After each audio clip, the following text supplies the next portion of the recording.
So I was watching this really sweet podcast with these two cool dudes, and like this is something that I've already had, and they're talking about like these scenarios, like I don't know that they would ever want me to, like I don't think that they want me to or I don't know that it's like I just I don't want to say whatever it is because I like, even though like they're like, I've never met them in my life or anything like that, but you know, like they didn't spawn these thoughts or anything like that. And of course I would like to say like that the people that I saw in this podcast and whatnot, and I was just like, and I was listening to their theories on whatever it is, which actually might have some validity, um, given human nature. And I think there's something about something else, about other things in the grid. Um, yeah, that was just a tester, just to make sure that there was no rid. Rid. Not Chronicles of Riddick. Uh, what is that one? Rita. Rita, the merchant in in Assassin's Creed. Uh, it was great. So basically, like, there's this gigantic exploitable plot hole in the entirety of Earth, for the most part, and at least every mechanized country, and it's Hollywood. uh, like they make movies and they can lead dialogue on ideas and thoughts, and they can sway the masses to, um,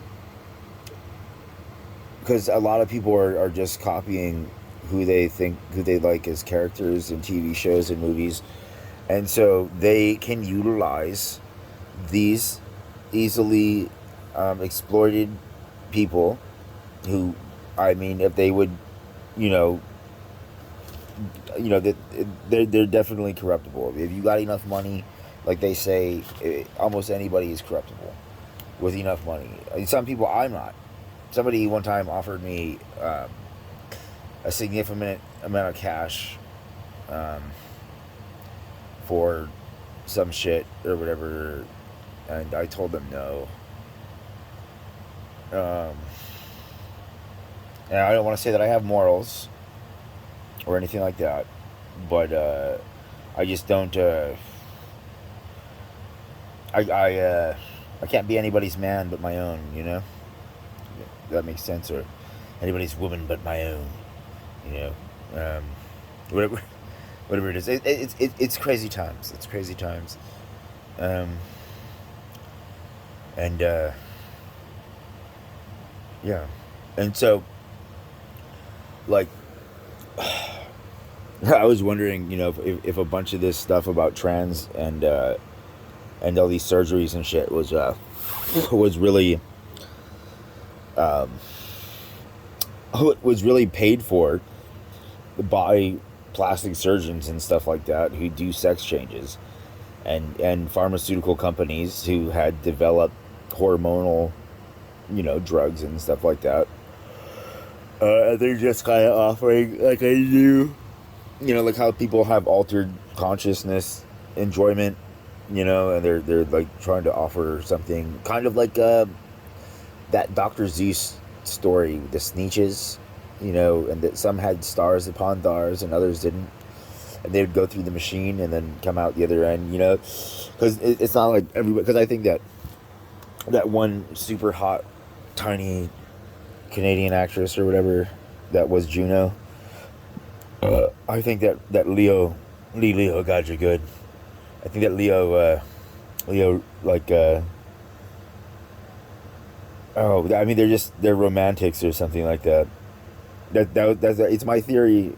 Okay, Leo DiCaprio. It's my theory, or I don't know, Juno. I don't know your name. Um, Brian, I think is your name now.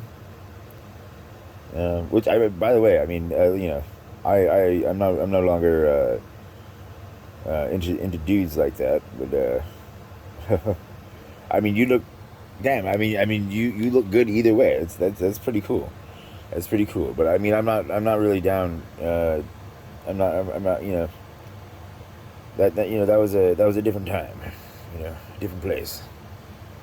Uh, but I mean, Leo DiCaprio just like apparently, the loving was just so good, um, that they decided, you know, to that Leo got the last experience with them, and then that was it, and then they were gonna go and do their next thing. It's not like some pharmaceutical companies and plastic surgeon conglomeration offered them like an insane amount of money,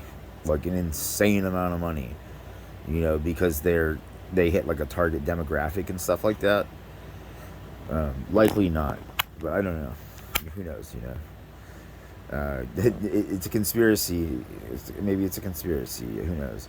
But Hollywood is because Hollywood's basically like politicians, right? But they have a wider reach of influence, and so like big corporations and industries and other governments and stuff can pay screenwriters, and they can pay people in Hollywood to make films that paint narratives. So like I realized in like somebody told me that Horatio Hornblower series, which is one of my favorite series, is My Duty, Sir,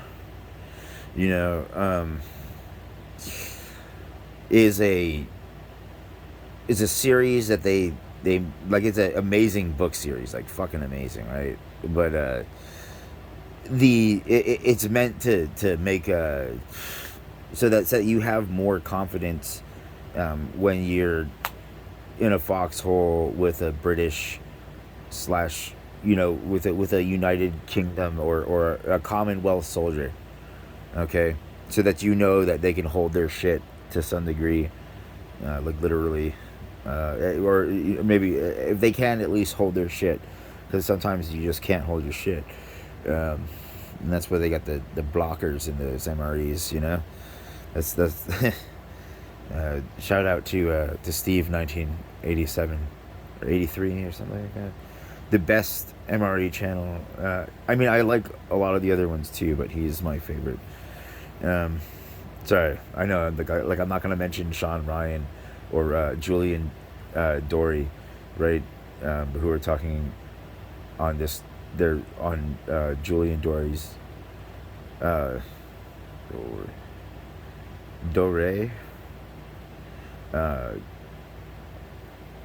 on the podcast, and so and the reels. I think I commented on some of the reels, but it's so because of course I'm gonna be the only person who listens to this later, and it's like, oh dude, like that's some really good stuff you got there, like you've really articulated here and grown as an individual, because you didn't want to make, you were worried about making this video because like secretly, like when you told everybody that you wanted to take over the world, like what you really meant was that you wanted to be like the greatest rock star of your era, and possibly like spoil it for almost anybody who could ever pick up a guitar and sing, slash be like one of the most epic movie stars ever, and just because I enjoyed um, doing. I was always the dick who got shot trying to save your ass, right? And then I had another friend, and he was the evil genius, you know. Um, it was hilarious. Like, it was a really good time. It was too bad that we had our whatever it was happen between all of us, because we would have had some pretty sweet backyard movies at the very least, and gotten a YouTube career. Um, but so so basically, right? Like, you can go to YouTube, like somebody in a. It doesn't even have to be a foreign government, right? Because like, it can be any government, right? It's not even a government. It's usually like a group of people with money, who, like, the people who pay lobbyists and shit, right? And they have, like, they want their commercial, or they want their products sold, um, and because, like I said, like, the U.S. government is like the biggest whore on the planet. You know, they're the biggest whore on the block. Um, you can lobby Congress and the House and stuff, and get American tax dollars, that the majority of that tax pool was paid by da da da da, like Walmart workers and stuff like that. Minimum wagers and fucking um, under $25 an hour working people. Like, because the people who have paychecks above $25 an hour, they usually have the option to um, not pay the tax right when they get the check. But everybody under $25, I've never had a job under $25 an hour that they didn't take the taxes right when they cut me the check, and so that's like a common thing across all of America. And so they guarantee that the largest majority of working people who get paid the least, that they are paying their taxes, even though the upper, whatever, the rest of the 20% of people, or whatever it is, like, they have tax breaks and all of this kind of shit. And they don't pay taxes the same as the working people, the working stiffs, the person flipping your burger at, or I guess not flipping your burger, but putting your burger on the grill and putting that sweet top thing on at McDonald's to make those delicious burgers that somehow, somebody got so that they made it so it was basically meat again, and so it didn't react with their body anymore. I'm gonna say it. I told McDonald's, and it was just one of those weird coincidences, that after I said to McDonald's that if they didn't change their food formula stuff, that I was never gonna eat at McDonald's again. Okay, like, I mean, sure, like, you can say, like, everybody's like, everything I say is bullshit, and a coincidence and stuff like that, right? But I mean, I emailed McDonald's and I was like, look, your fucking French fries and stuff make my body react in really bad ways, and I don't like it. And I used to really love McDonald's, and I can't. Somebody sprayed me in the face with something like Roundup, but something gnarlier than Roundup, like closer to like Eagle 40, but it was called Malanthon, and they sprayed me in the face with a concentrated dose of it, like a super concentrated dose for like a 1 Mississippi, 2 Mississippi type situation. Um, yeah, it was 2 weeks of a really, like, the worst cold or whatever that I ever had. Yeah, one of the worst, one of the fucking worst. Oh my gosh. I mean, if you can get a needle on my finger, right, and then have a wheelbarrow somehow balanced on top of that with a bunch of pumpkins, I mean, that sounds like a really bad time. I don't know how you would get that, um, but that's how I thought I felt. Okay, um, It was horrible. It was horrible. Like I'm all inked up. Like I fucking whatever. Like I don't have a problem with needles and shit. Um, but I mean that like is a metaphor. I mean that sounds like it would really suck. To have like a bunch of weight all focused on like one small point of your body, and now you're like, oh fuck, this sucks, and you can't get up because you're super sick, and it's just like it's like it was like focused pressure pain. Um, but I was like super fucking sick from after I got poisoned.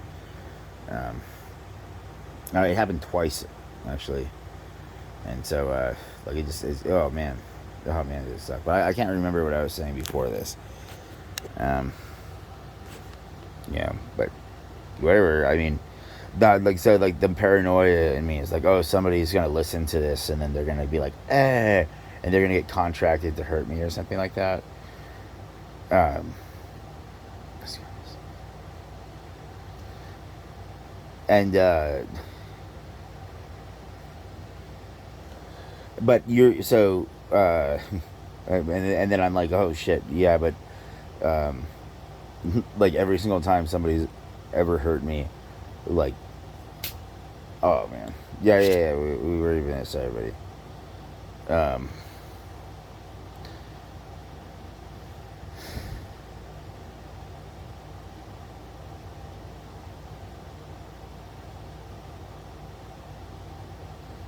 so uh,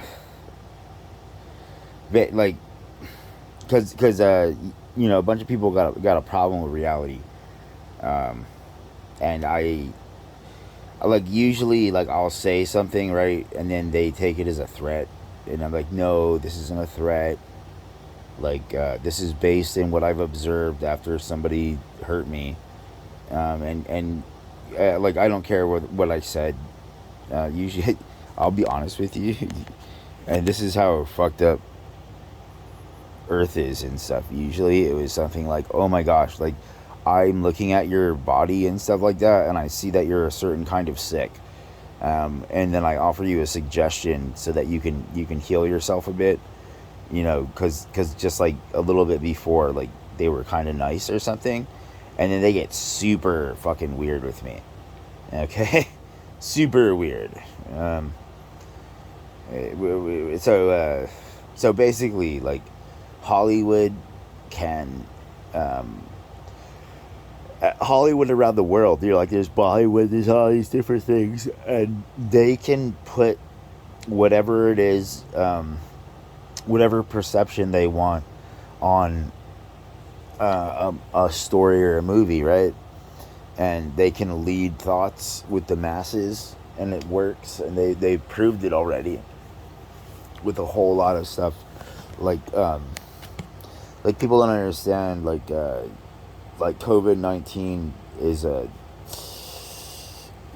a shadow, like, hey everybody, like if you guys want to get stupid, like this was a disease made in a lab, paid for by a bunch of super rich people, who are just like, hey, like this is how we want the world to be, and we're gonna do whatever the fuck we want, and we're gonna try and keep our filthy shit behind closed doors, but sometimes it'll spew out into the street, and there's obvious tyranny and economic inequality, and this isn't capitalism anymore.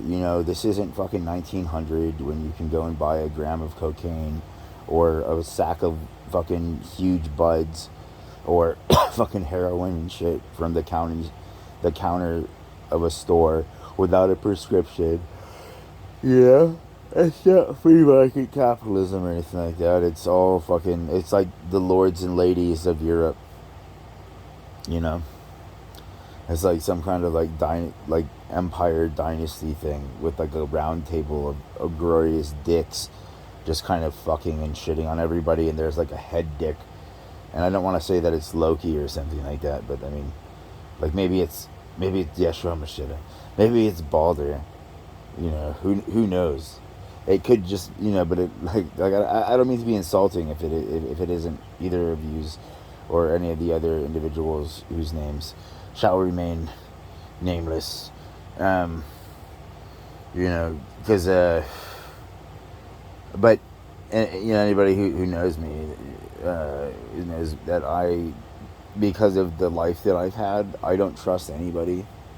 Um, Even if I trust you, I don't trust you. And if you can't understand, then I respectfully, must part ways, because like some wounded animals can't be healed. Okay. And some stuff that I experienced and whatnot, and so I'm not, like, I'm just keeping myself safe from people who want to hurt me. And so I'll just withdraw and stuff like that if I feel like because sometimes I'll say stupid shit, and then I'll forget, whatever it is. But I always have your back, you know. But like I'll say something in front of like a bunch of your other friends who are straight, whatever, like party line toters, and you're somebody who's like, even though you tote the party line, like you like entertainment, you know, and so I'll accidentally say something that's fucking, like super intelligent, but fucking just not the place and time to say it. Like this one time, my friend's girlfriend took us to this restaurant, and she's like, oh my gosh, like all of these, like like I know the owners and they're gonna be really nice to us and give us, food and treat us really good and stuff like that, but they're gonna want to like talk and all this stuff. And so I made like this comment, and when the owner came up and started talking, and it was a joke, it was a deadpan joke. It fucking crickets, okay, crickets and awkward stares. That's all I have to say, you know. Like I'm pretty sure it's called deadpan. Like somebody, because I was just like, no, like it didn't hit. It didn't hit. I was just like, oh, like like thank you for all the food and everything like that. But if you could not talk to us, sort of thing. Like I'm paraphrasing. I can't remember what I said exactly, but that's the paraphrase. Uh, like if you could not talk to us and interact with us for the rest of the thing, and just kind of treat it like you don't know us, that would be nice. And then it was just like, straight crickets, straight crickets.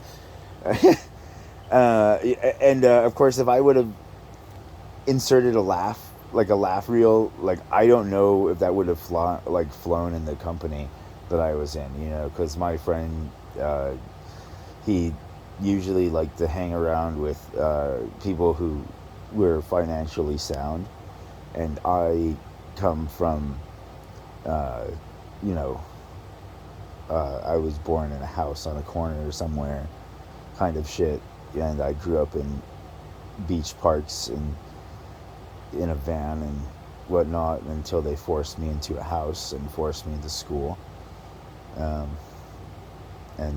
yeah, and I got to enjoy having my intellect, which was even more intellect when I was younger, and then getting abused by society and the school systems and stuff like that, because they don't understand. Like their whole thing is not to like if you're not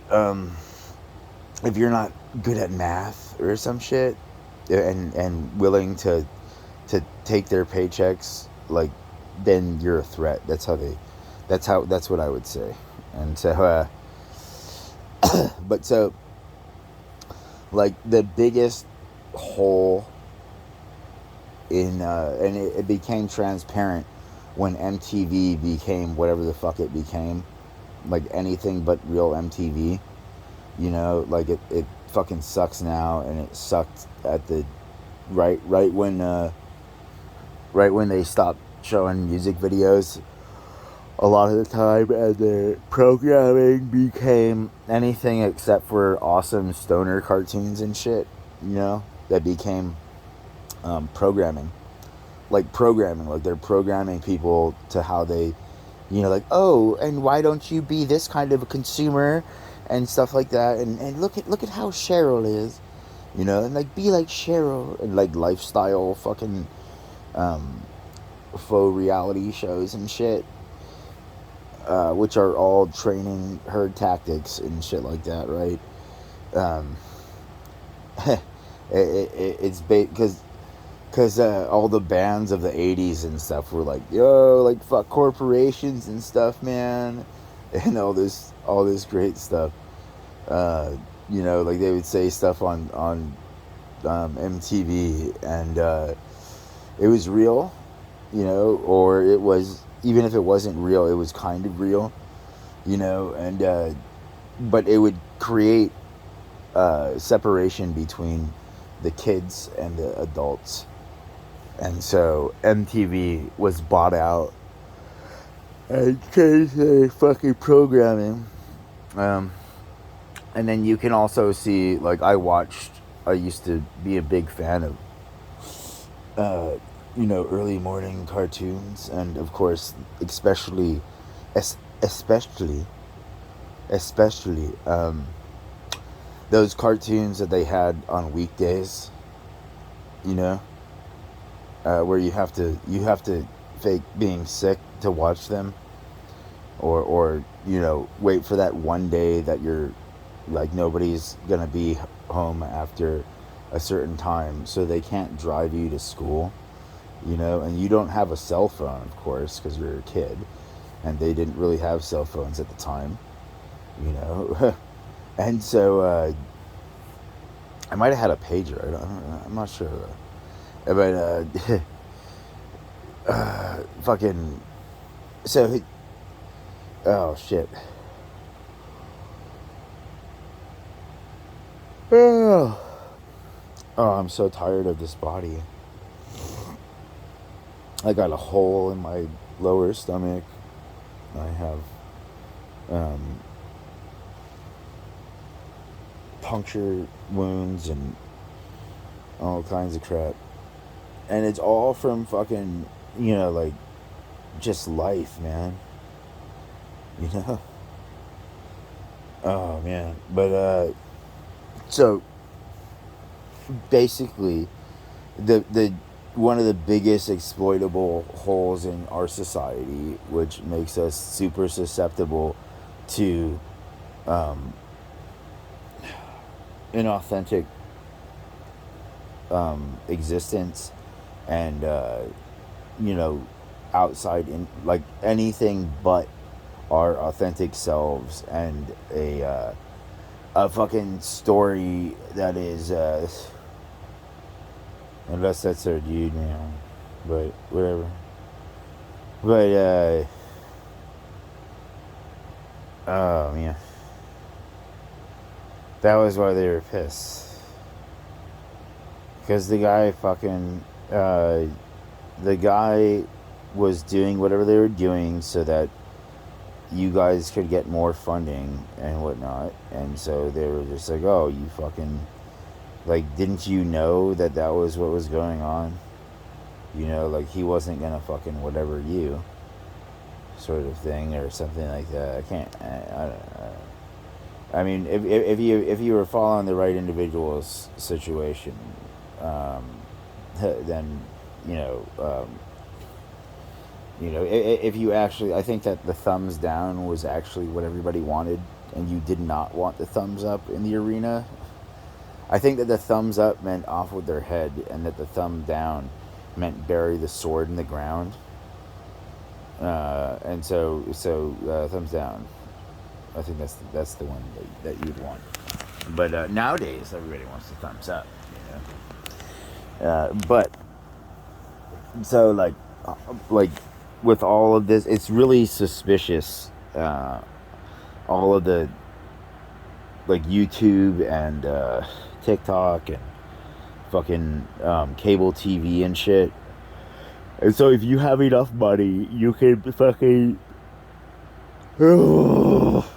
fucking body. You can pay people. This is my third or fourth night in a row of less than or like about 5 hours of sleep or so, maybe less than 5 hours. And yeah, whatever. But and so like you can write TV shows. You know, if you have enough money, you can make your own TV channel, and you can fucking pay people to write shows and stuff like that. Not everybody is like It's Always Sunny in Philadelphia and is just an amazing acting troupe. You know, writing just killer material all the time, and they're just like they're unsolicited. You know, it's unsolicited material. They're just like you like passively or very nicely being a good example of the First Amendment or something like that. That's how I would put it. You know, but like there's all of these other there's just a shitload of TV shows and YouTube influencers and TikTokers and stuff, and it's just weird how their content is, you know. And so like everybody's toting and following a certain agenda or idealism stuff void of logic, you know, because logic would say that you want to know if somebody's dangerous in case you get alone with them, you know, because if you're like that's when they strike, is when they feel like you have no ability to whatever the fuck it is. And so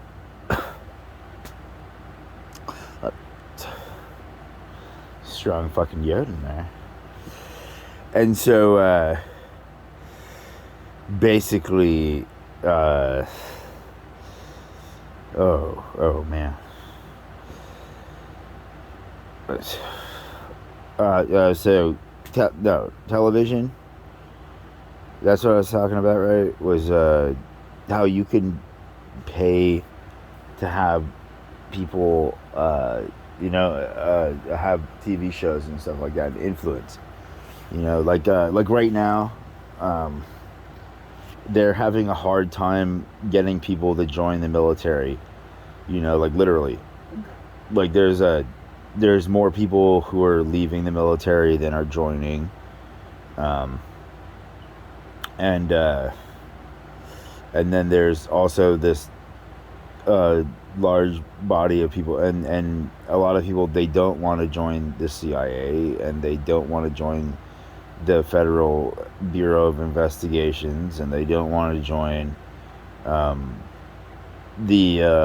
any of those other agencies like NSA and ATF and stuff like that, and DEA. They don't want to deal with the job. They've seen all of these TV shows, and they're like, that's not really what I want to deal with, you know. Like that just sounds like a lot of a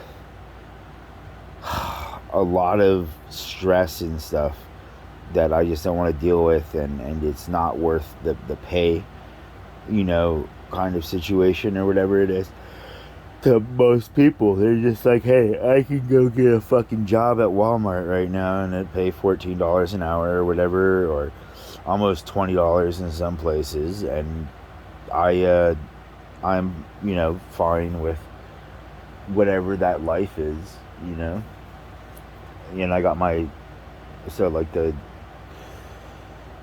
and so they're trying to get people interested in whatever it is, besides, of course, you know, like I was a fan of Rogue Warrior and all of the Tom Clancy's books and stuff like that, and a bunch of other like Band of Brothers and stuff like that, you know, because they were all really well written.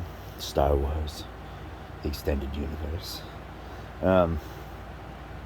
you know, I mean, they should have had the Star Trek have a fucking extended universe, you know, that's so well written. If they did, I'd freaking read it. I wouldn't read it, but I'd listen to it.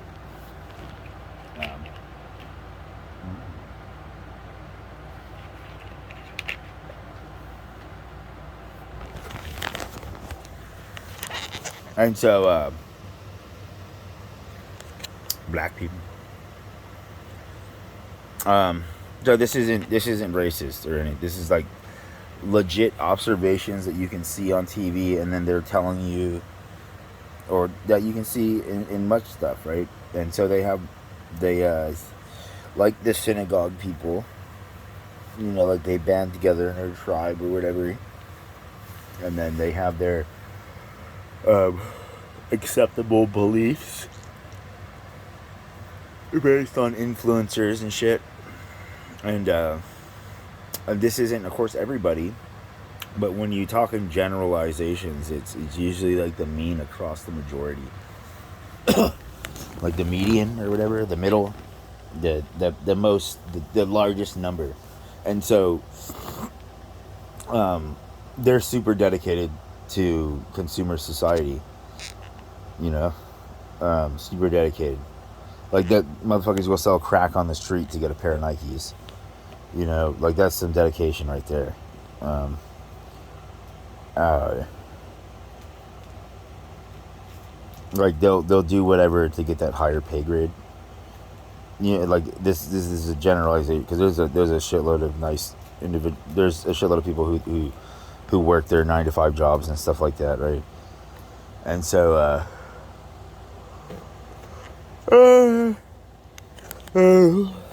but that was just like an example that I don't think hit well, but I don't know.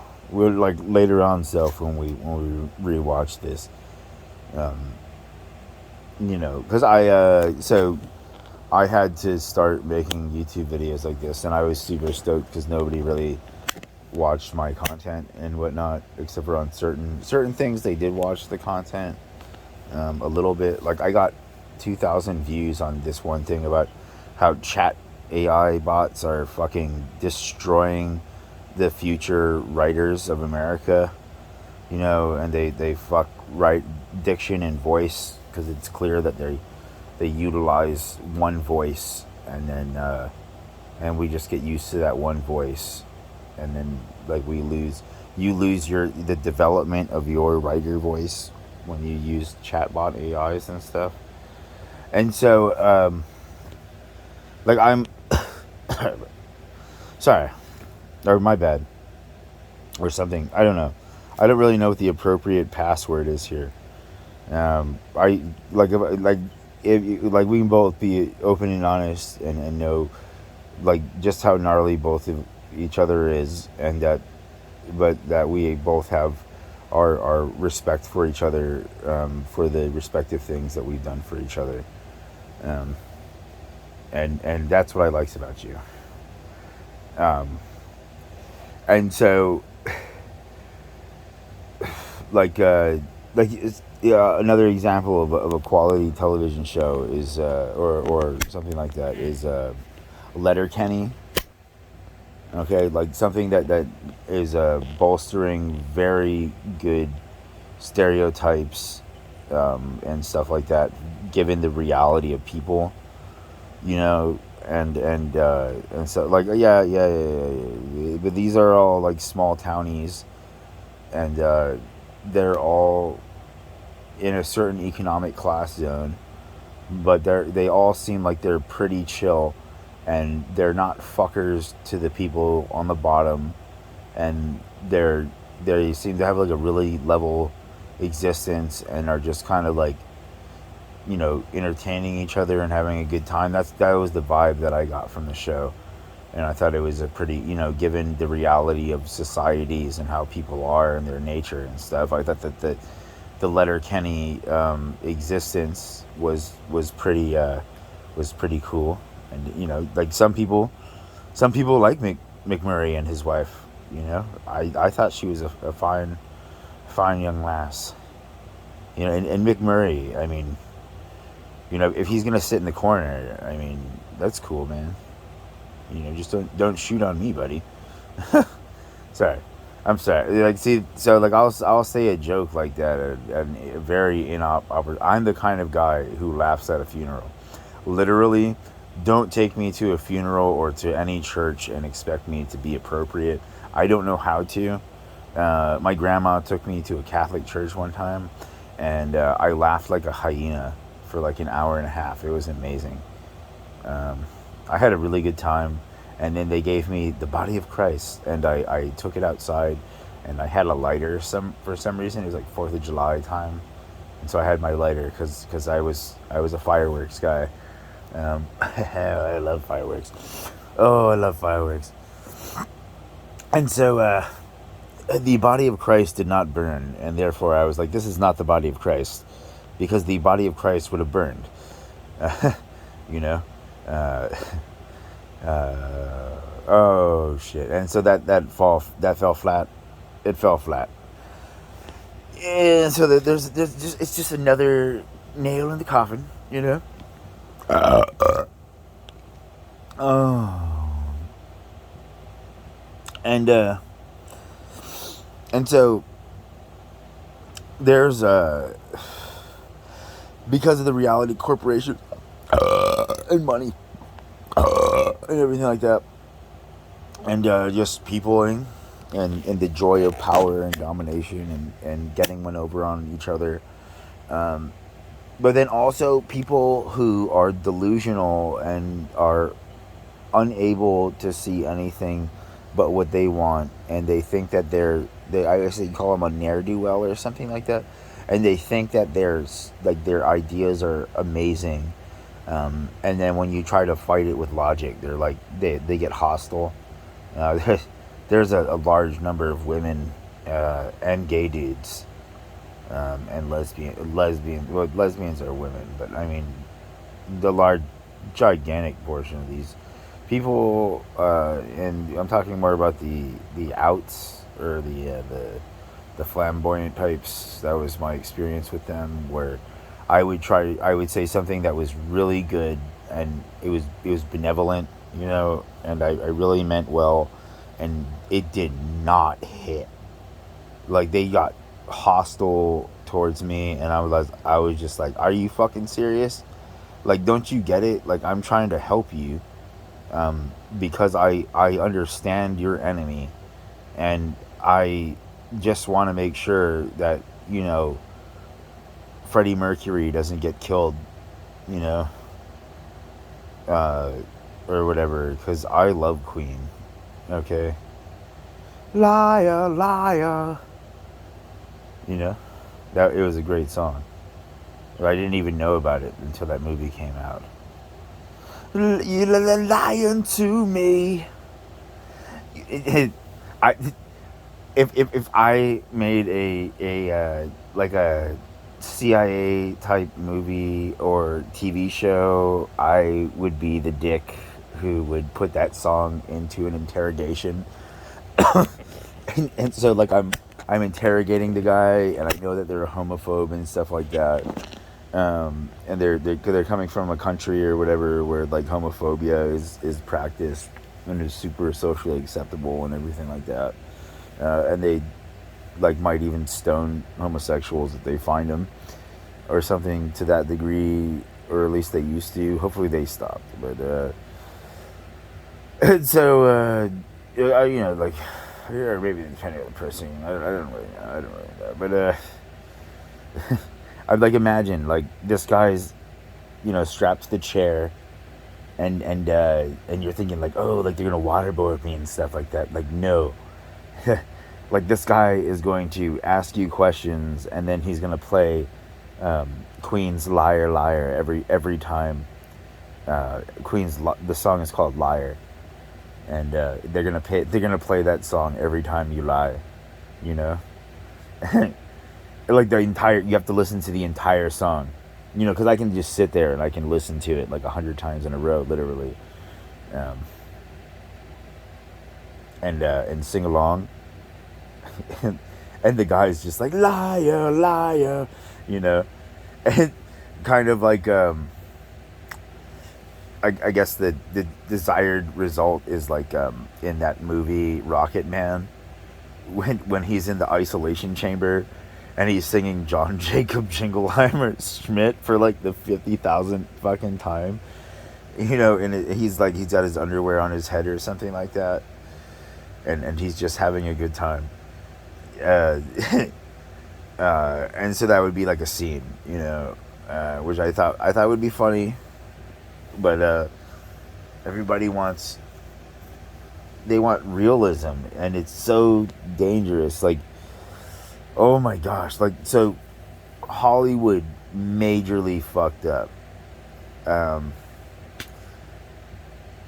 like majorly. So like they made the world so much more dangerous. And Bruce Lee is one of the biggest douches to live in the last gigantic chunk of time, because Bruce Lee, like, before like, most citizens didn't know how to even really throw a punch, even men. If you had, you didn't really have that many people. There was, like, because people would keep their martial arts more, like, secretive and stuff, and you didn't really want people to know that you were able to do stuff, especially the Asian ones, but then, like, they don't talk about the whites, whatever, the Europeans and their martial forms, and that much. Like, you'll see bartitsu sometimes, and of course, fisticuffs, some good boxing, and some, what was it, I already said it, bartsu, and there was, some other stuff, like some exciting things from wherever the fuck it is. Like, blah, blah, blah, blah. And it's like, oh man, like, it was in movies, okay. I'm not gonna say other ones, because oh my gosh, because I chewed Joe Rogan out. I message bombed him after he said something on his show, and I was just like, are you fucking serious, you fucking dick? Like, I know that you were high and stuff like that, and you usually are a lot more responsible, but oh man, like, that's terrifying that somebody with that audience would say that word, so that people can Google it and stuff, given how much YouTube videos there are, because whatever, but like, I've done it myself, Joe Rogan. I've said some stupid shit at stupid times. I didn't, like, I was high. I was high. Like, it wasn't like oh, like it was just like general, like I said, like that story before, which was super inopportune time. It really fucked up things between me and my friend's girlfriend. And she was super cute in a lot of ways, even though, like, I wanted my friend. Every time my friends get a fucking girlfriend, I lose a friend, basically, until they break up with them, or something like that, because they're different. But, like, I did like he was pretty cool, and then the one after that was cooler, I guess. No offense. But so basically, not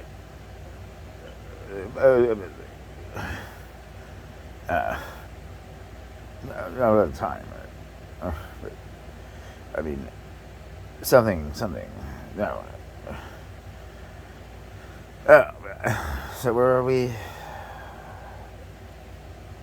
Hollywood's destroying and making America and the world a much scarier, more dangerous place, because of course, like, we the people, the viewers, are, like, demanding them have the realest fight scenes and stuff, and like, I'm just banking on nobody ever listening to this. And so somebody can take Raid, the movie Raid, or Ong Bak, and they can just basically copy that shit, and that will work devastatingly on a large number of people. And if you train it enough, it'll work on people who have trained a bit more, who have higher level belts, because even a white belt can best a black belt if they have the right timing and skill. Not skill, but just the right punch at the right time. And a white belt can defeat a black belt. That's what it is. It's true. It is true. Any real black belt or master level martial artist who was honest would be like, yeah, no, that is true. That like even somebody as amazing as like a grandmaster who sits at the head of a table could theoretically be bested by somebody who doesn't know how to fight, but executes a like what do you want, like a savant moment or something like that. You know when people do something and they're not aware of what they're doing and it just kind of happens, and then but they catch you at the right time. You know, like it's possible in the scope of possibilities, because this is the dude that I like. He was one of my favorite individuals, and I'm like I follow his videos and stuff like that. And, I bought his books. I bought his dad's books. Um, you know, to and I think even from legit websites slash something. Yeah, I think so, but maybe not. Yeah, no, yeah, book clubs. Yeah, book clubs. Um, yeah, yeah, and so I mean, and that dude is fucking a badass. You know, like he was like Tommy Lee Jones or whatever in fucking in The Hunted. That's what I would say, something like that. Um, you know, whatever. I like. Do you? Would you? Nobody's gonna listen to this. Literally, nobody's gonna listen to this. I'm gonna listen to this. So when you're listening to this self, remember that we are somebody. So nobody is not us. Okay. It's okay, self. It's okay. I love you, self. You're great. You're a wonderful self. You know, I'm so, like you know, you're great. Like all of those things I said in the past about you, self and body.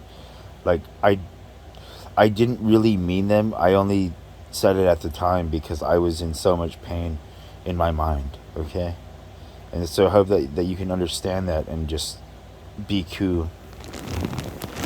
I was in pain.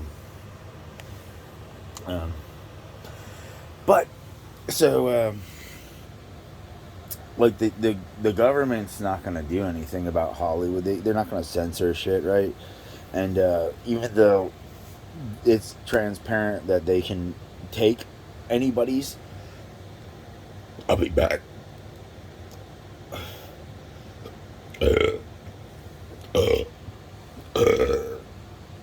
They can take anybody's money and tote anybody's party line. Although there is a specific zone in particular that they have been going for, you know, for a while. Like there was a they oh, this is gonna sound racist, but I don't mean it to come off as this is just like this is what it was and what it has been. And so there was like a lot of prejudice or stereotypes against the, they want to call, like they'll say like, oh, the Jews, right? But I call them the synagogue people, because the, you know, like you can be like there was the tribes of Abraham and then there's the synagogue and they're separate. You know, like that's what it is. And so the synagogue is like a religion, and then the tribes of Abraham were a family to some degree at one point before they killed their brothers and sisters and looted them, um, and dispersed the wealth amongst themselves. And you know, key influential mega wealthy individuals and monarchs and stuff, and countries like Estados Unidos, um, you know, like, but like when I say country, I mean like the people working at the time, to a degree, but it was more like in the European area where they did this stuff. And so they did this, all these things, and then they pushed it off and said that other people did these things, but they really hired and contracted stuff out, you know. Like it was all like contract work, basically, and like only a few people were in on it, and then a lot of people were killed to keep it hushed. But it's like super transparent when you watch the documentaries without the fucking dialogue, without their lead dialogue, and you just look at everything logically about how everything worked out. Besides, all the few people that I've met from Israel who taunt me about, the, their the cash or whatever it is. But that's another story. That's another story. That I may or may not do. Said I can. If I'll actually listen to it myself. So Hollywood is fucking dangerous, man. But it also has amazing potential, and so another issue is just like who is the influencing individual? Because like I'll be honest with you, there's a lot of stuff in this wokeism, whatever that was like.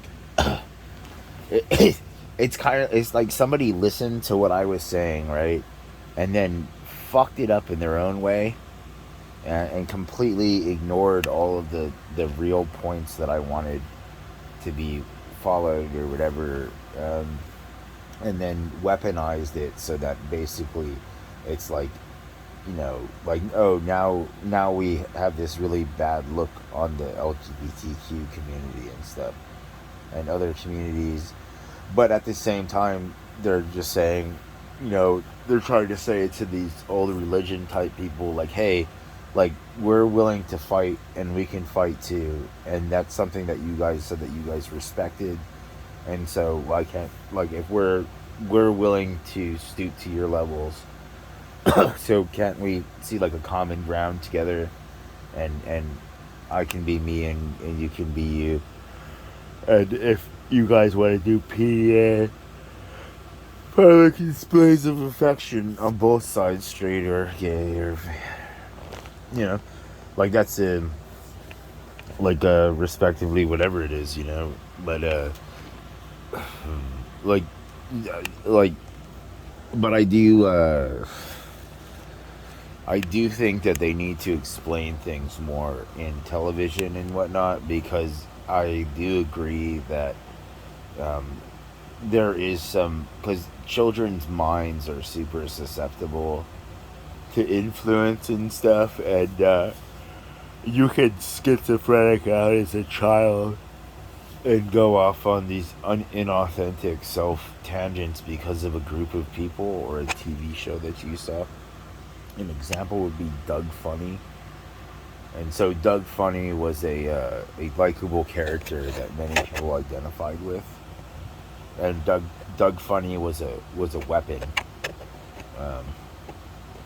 a weapon in plain sight, meant to psychologically fuck up certain types of people.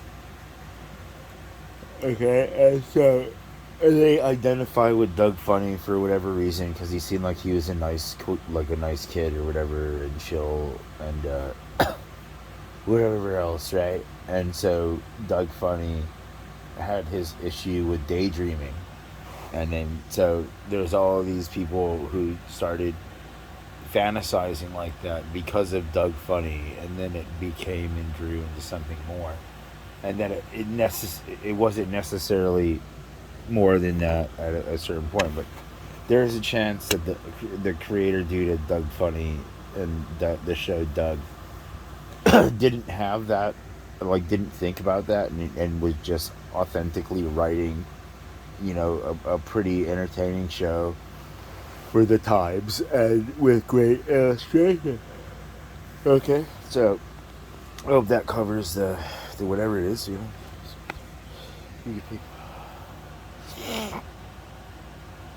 Oh, oh, oh yeah. The guns and stuff. You're not gonna make it past the second fucking stoplight, buddy. Like I'm gonna know you're here the second you get off the fucking plane.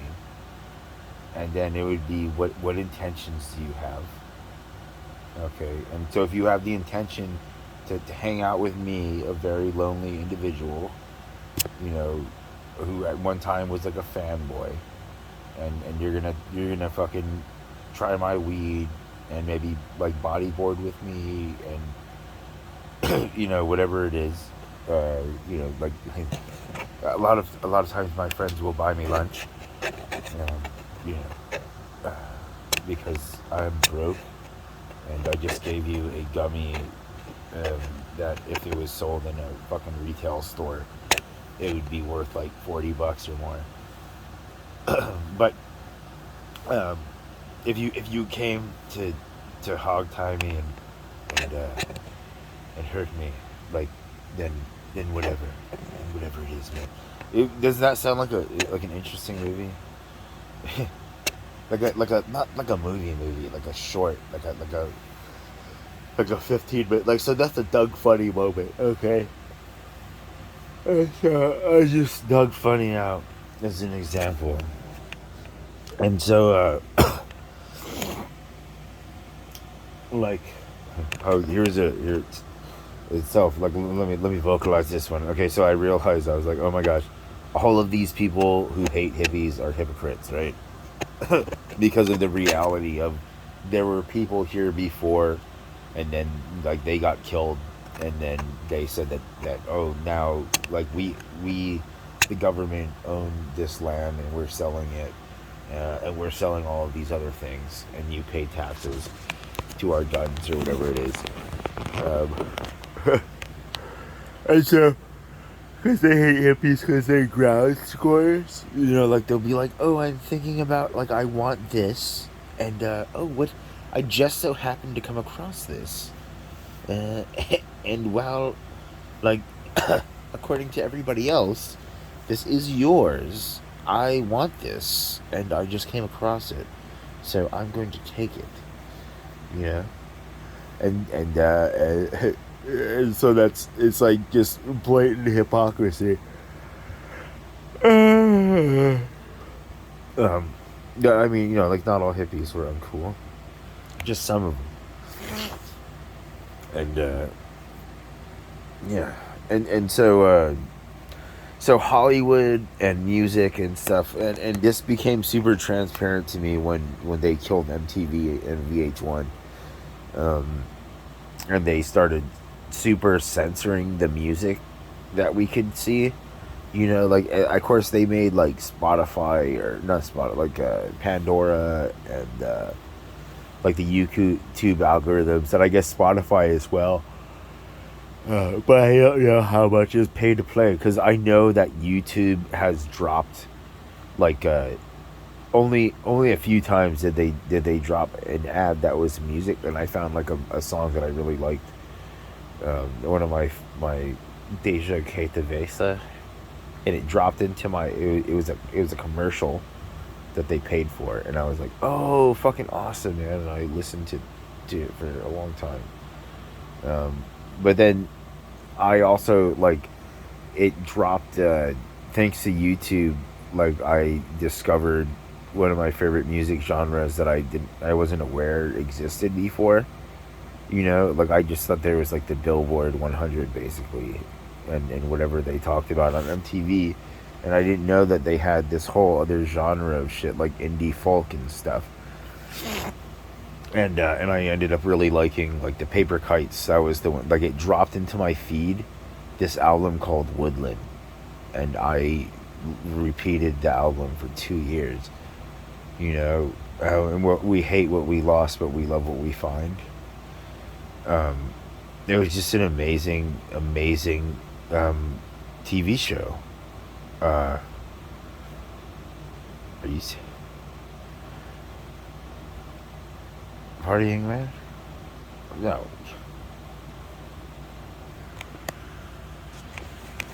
Oh. Dude, I'm not gonna. Don't expect me to show quarter if you're fucking an idiot. No, man, that's so stupid. So, like, all these idiots, like they're all like, but Jesus died on the cross, um, and then was reborn or something, resurrected, right? And that's it. And he said forgiveness, and so that's it. Instead of like, okay, that happened, right? And then 2,000 years of history of just the world getting fucked. And then if you actually like look at the reality of today and the quality of everything, yeah, in a lot of ways, it's like a super downgrade. You know, even if you're rich, I think it's still kind of a super downgrade potentially. But I mean, I'm not. I I I think I stated in another video that as a child and all through my life, I've had insanely vivid dreams, like they were real, and I couldn't wake up, and people were torturing me. Um, and I take that very personally, and I will not.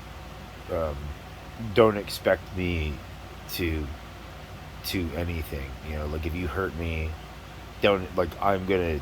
If I can, anything that I can do, I will do. You know, I will tattle the fuck out of you, and I don't care. I don't. uh, you can ask my middle school principal. I don't give a shit. I will tattle anybody that I need to, and I could give a fuck. You know, if it comes between me and my safety and my family's safety, I've never cared about any. There's no collateral damage for me. But until there's actually that as an issue, then it's just I have extreme post-traumatic stress because I've been tortured a bunch in these dreams where for some reason I couldn't wake up and people were torturing me, and then I would come and I have pre-TSD. That was what I said in that one video, and so I'll come across like there's like faded dreams or something like that that show you a moment of life that's a very high statistical probability of happening, and then I will come across that moment, and it's happened thousands and thousands of times to me, and I'll come across the moment and I'll start to realize where I am and everything like that, and that it was part of a dream. And then my hormones and stuff will go crazy, and then I'm a possum. You know, like I'll let them kick me to death, kind of thing. Um, Usually, you know, like that's what I'm just. There's like fight, flight, and freeze, and like Jocko was like, "Run, man, run, just run. You don't fight. Listen, you guys can't fight for shit. Just fucking run." Um, and I I'm a freezer. I'm a freezer, and I will try and make myself as feel so that you feel that I'm as little of a threat as possible.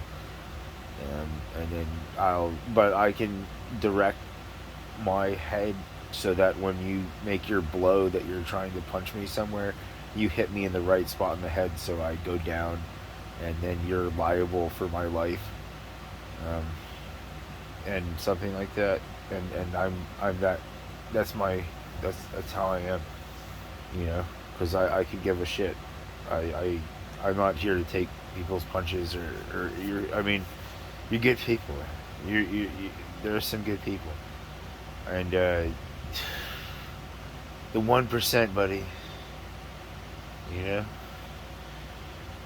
the danger. I don't even know how to honestly anything. Okay, uh, they let they let Richard Ramirez's cousin, who was a serial killer, a serial rapist, and a torturer of animals, um, and a mutilator, and all sorts of shit. Which all of the other like mutilation, like whatever, um, when I after all of the other shit that I just stated, like all the other shit is way worse than mutilation after you're fucking dead. Okay, that in my opinion, I would rather be killed really quick than get fucking raped by a platoon of men.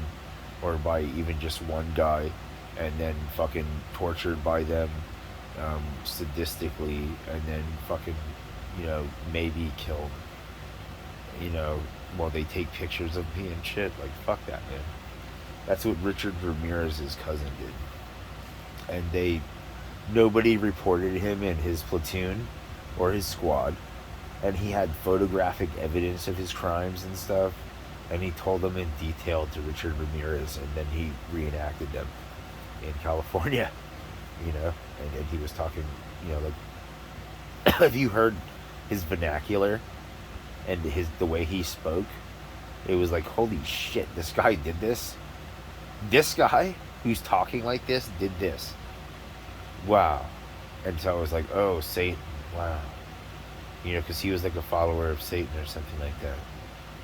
That's what he was saying.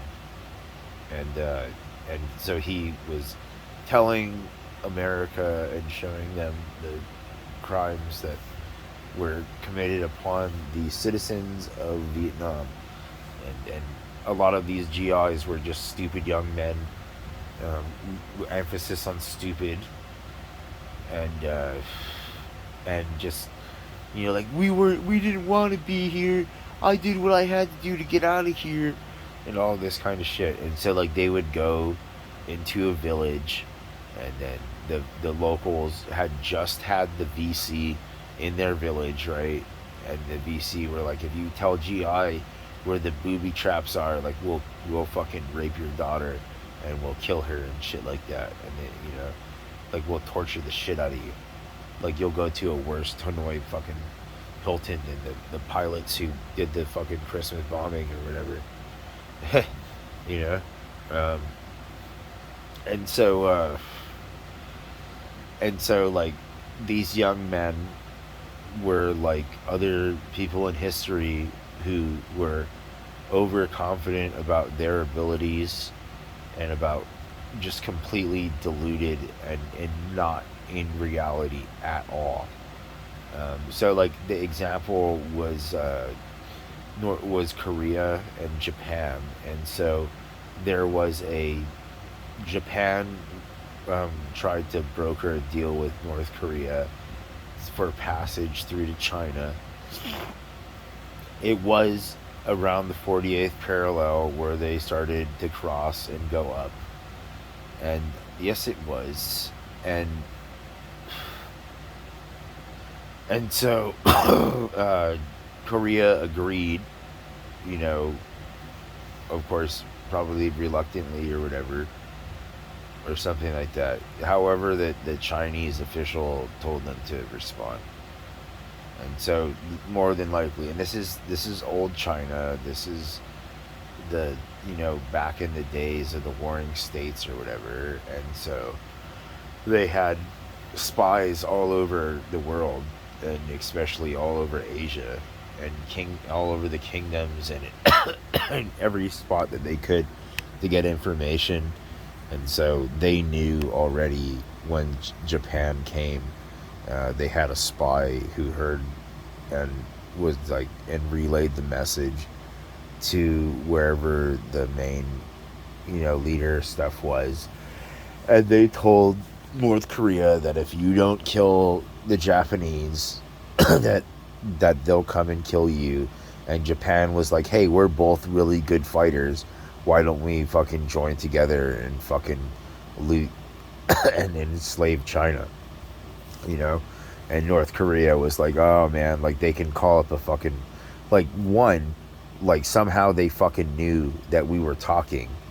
Like, they, like, no, not even like we went and told them.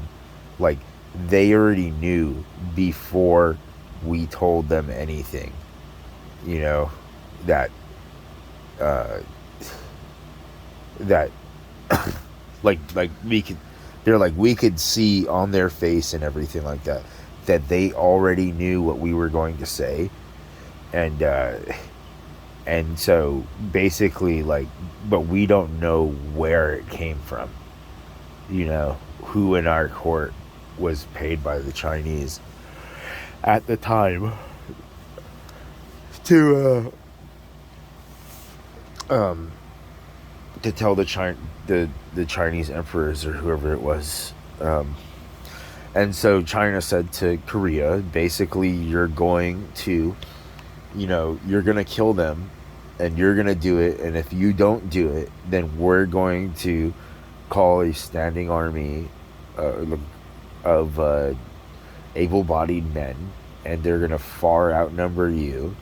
And there's going to be so many people, and even if your warriors are renowned, and it'll be a tough fight, like the amount of bodies that there will be will ensure that even if you win, you won't be able to clean them and dispose of them proper, and so disease will spread throughout your land and stuff like that.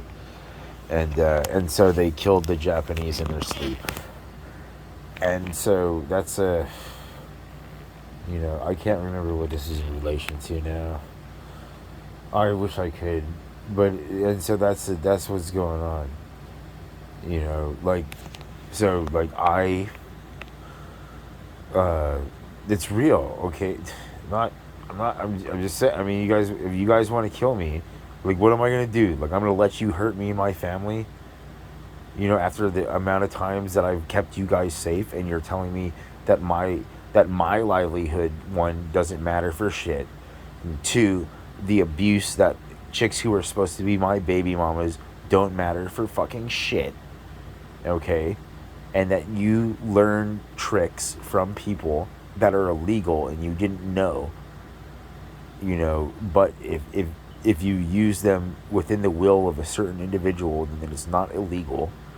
And then that I previously stated that I've had a really difficult, traumatic life, and I have, like, probably PTSD beyond what these guys have, because as a civilian and as a child, a small child too, going throughout my life, those dreams that were super real to you were real to me, and people would torture me and hurt me and berate me and fucking all manner of bullshit, and it was super real, okay? It wasn't like it was fake. And then sometimes in waking life, or whatever you want to call when you're awake, they would actually try to do it, and then whatever would happen would happen.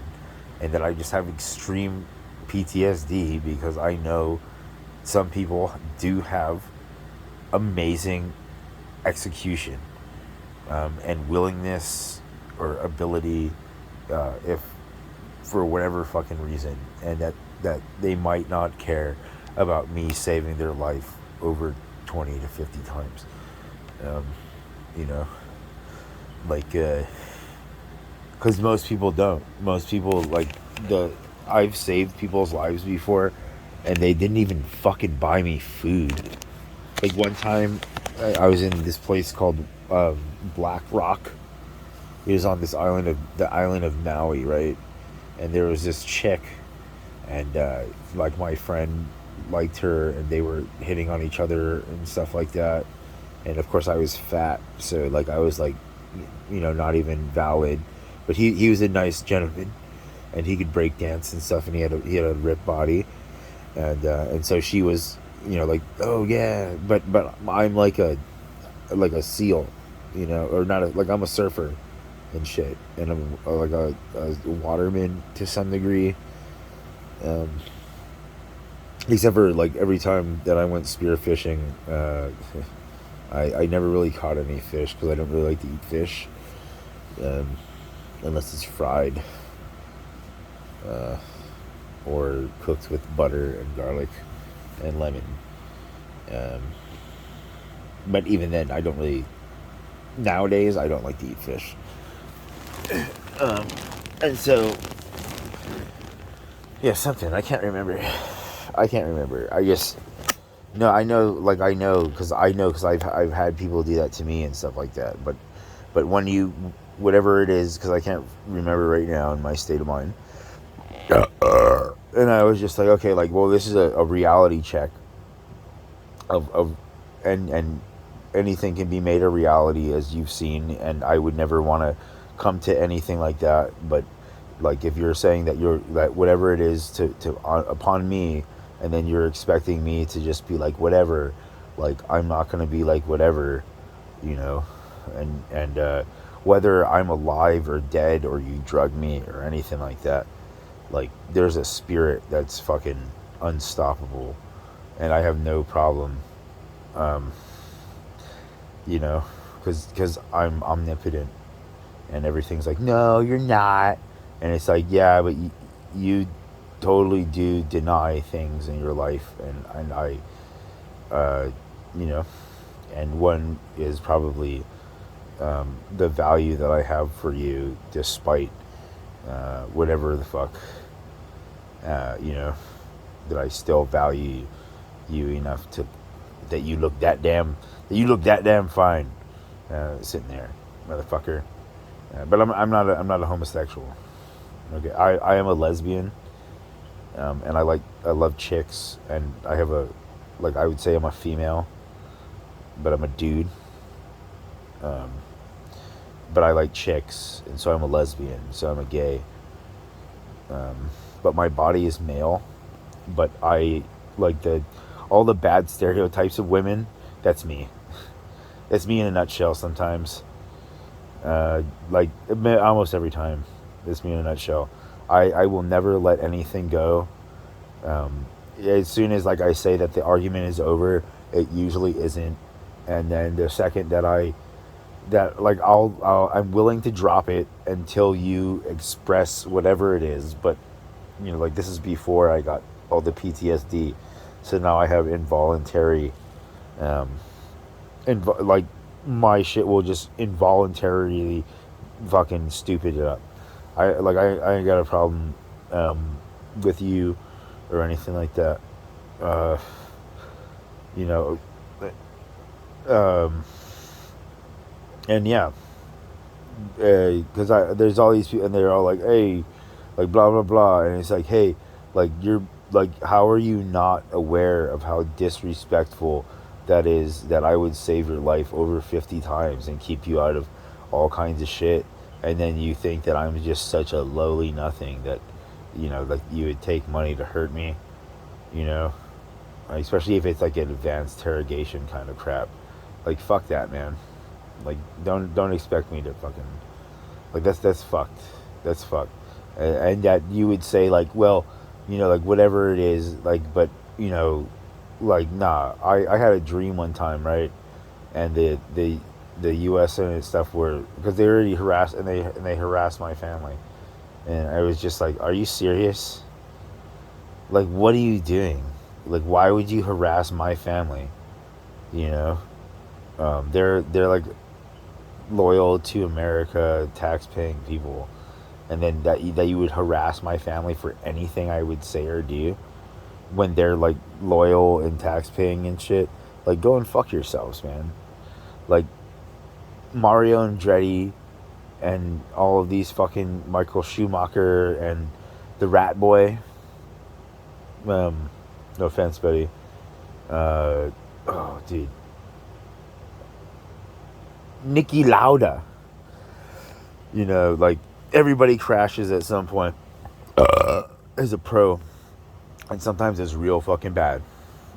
You know, like you guys have all seen it. Like who knows why or anything like that, and we all hope it's because there's like they needed to die so that they could be reborn again, and they had like a bit of their self from before, so that they could be useful in the future. You know, it's just a theory. Nothing's real until it's real, is what they say, right? Otherwise, I would definitely be in a different situation right now, and no offense, I probably wouldn't even be watching YouTube. You know, I wouldn't be watching YouTube or any shit, really. You know, I would just be I'd be fucking jumping out of planes and snowboarding and fucking bad bitches, as they say, and eating food and skateboarding and stuff like that, just having a general good time, like just like the new Point Break, but minus all the criminality. You know what I'm saying? And like, but no, like it didn't.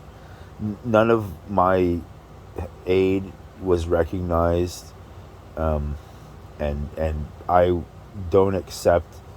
Like, I remember living in my hometown or whatever, and then somebody said to me like, oh, like you don't want to be like like we're gonna treat you just like you're anybody else while you're here. And I'm like that's how you want to treat me.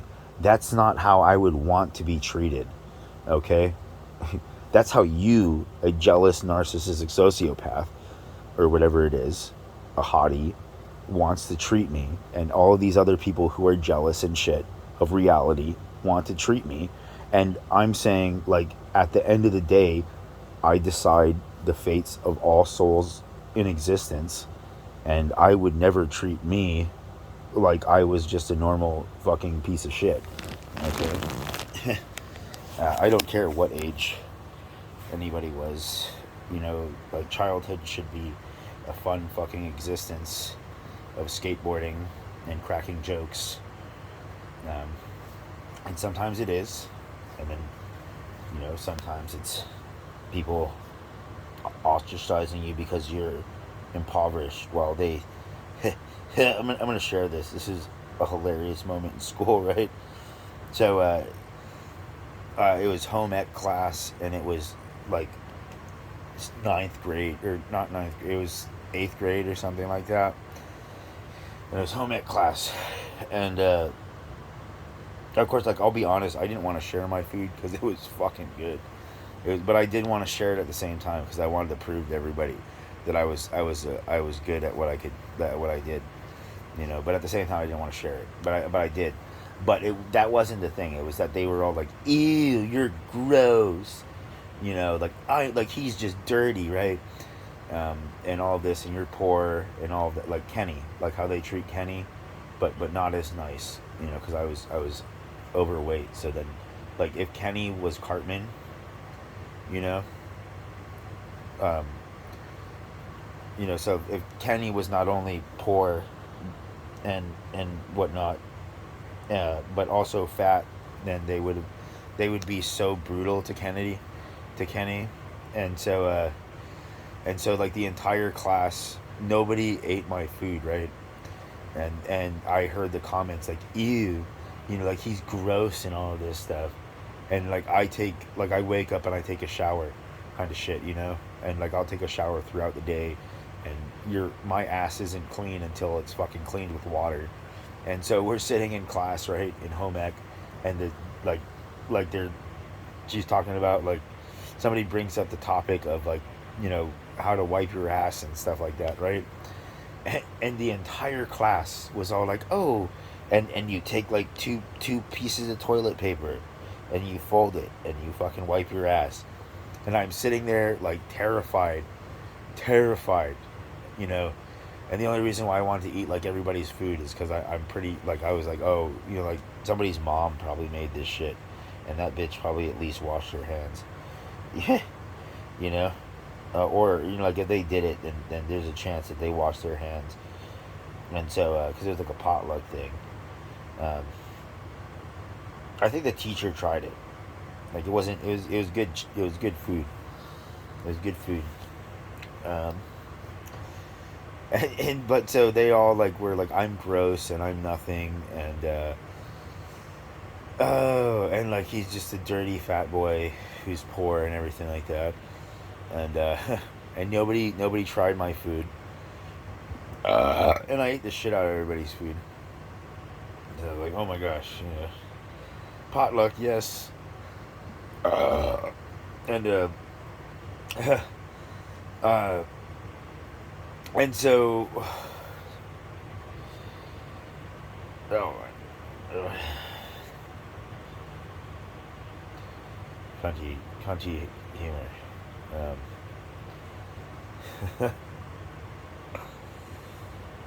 Oh man. So party on, bro. You know,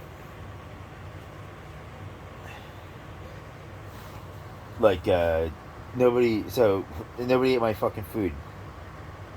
I was bitched out, and and all of the kids in class, they all had shit frosted assholes. You know, and yeah, if you're lucky, like they washed their goddamn hands. It was hilarious. You know, and of course I had more class at the time, which I don't have any class anymore. Like people stripped that away from me when I graduated from high school, and I was a nice guy, and then a bunch of people were just like, "Fuck this guy," like fuck him, you know, for whatever fucking reason, um, and believed a bunch of lies and shit, and we were just glorious pricks to one degree or another. Uh, and then of course, like sometimes people would try to be nice, but I was in such a depressed funk from the previous days that I wasn't able to be myself and have a good time. It was really sucked. It sucked. Actually, oh my gosh, Thailand.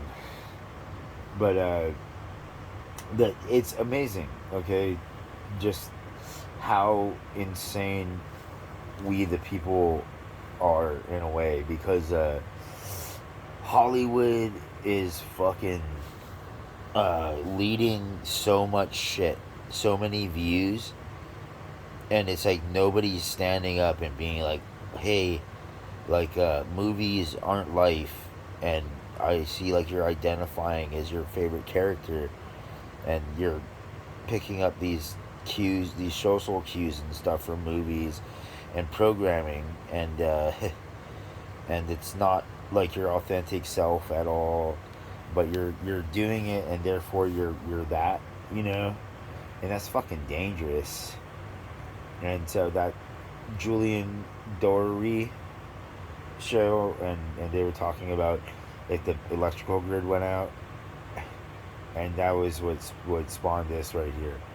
I'm not gonna say like, oh, like that there was a thing that I'm not gonna say, because um, it's too scary, uh, and so this is it. It's so fucking scary, dude. Like Hollywood is literally able to take money from whoever the fuck they want, and to write anything because of freedom of speech and stuff, um, regardless of how dangerous what they're telling everybody is. Because logically, I can be me and you can be you, respectively, and that we who disagree, and um, can disagree without, like, don't even have to know or talk about these subjects once we find out that we have opposing views, unless we're in a place that is a previously determined safe zone for arguments and stuff like that. You know what I'm saying?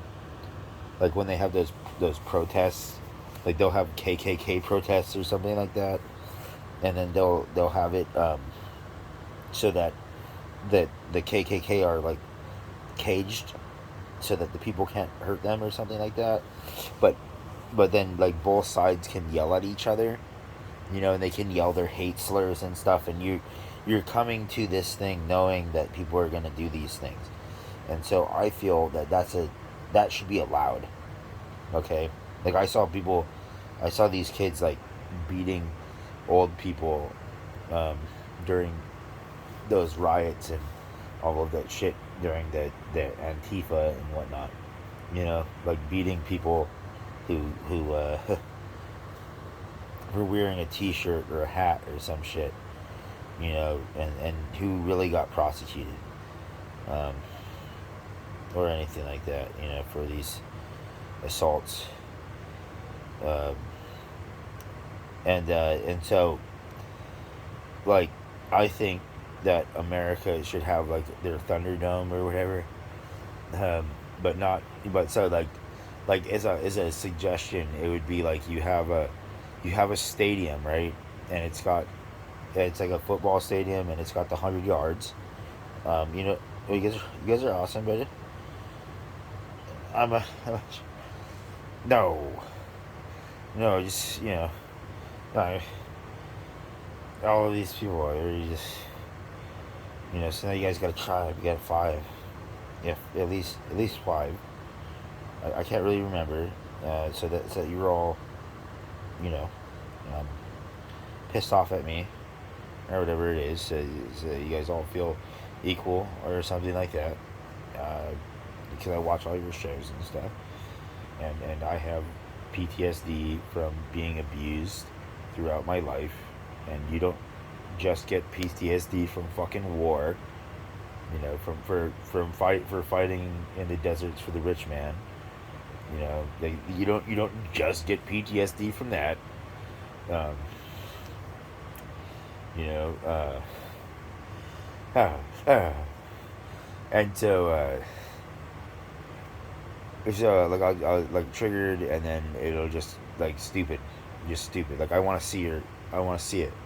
Like I don't care or whatever. Like I know who I am, and I know what I'm capable of, kind of thing. And now I just want to see it, and all responsibility and kindness is gone. And so that's my fair warning to people that I actually, you know, um, care care about or cared about or whatever the fuck you want to, whatever stents or some shit. You know, like and so like I'm not like whatever it is.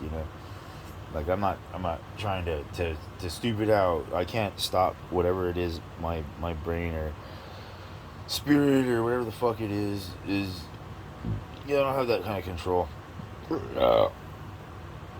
Because everything's automatic. I tried to explain to a friend once. I was like, dude, because he pulled a knife on me, uh, and he was just lost in the pussy, and it was a.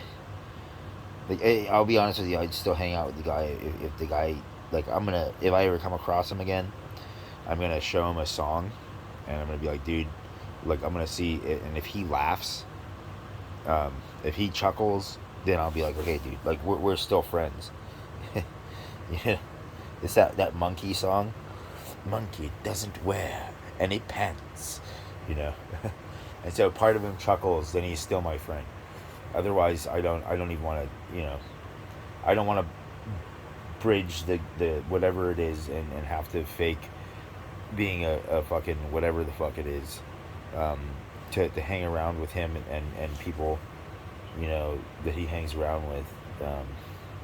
But I will be like civil, and try to keep my opinions out of whatever it is, because I understand that most people are just they're doing that thing like in It's Always Sunny in Philadelphia, and Dennis was talking about picking up woke chicks, the Gen Z girls, and so he approached them first, and he was like trying to have open dialogue and in conversations and stuff like that, honest open dialogue, and they weren't having it, and then so he tried all these other approaches, and then he's like, well, and the only thing that it seemed that worked was just mindlessly regurgitating back to them what they just said, and then they were like, yeah, because they're just like basic um, herd monkeys or whatever, you know, trying to make a church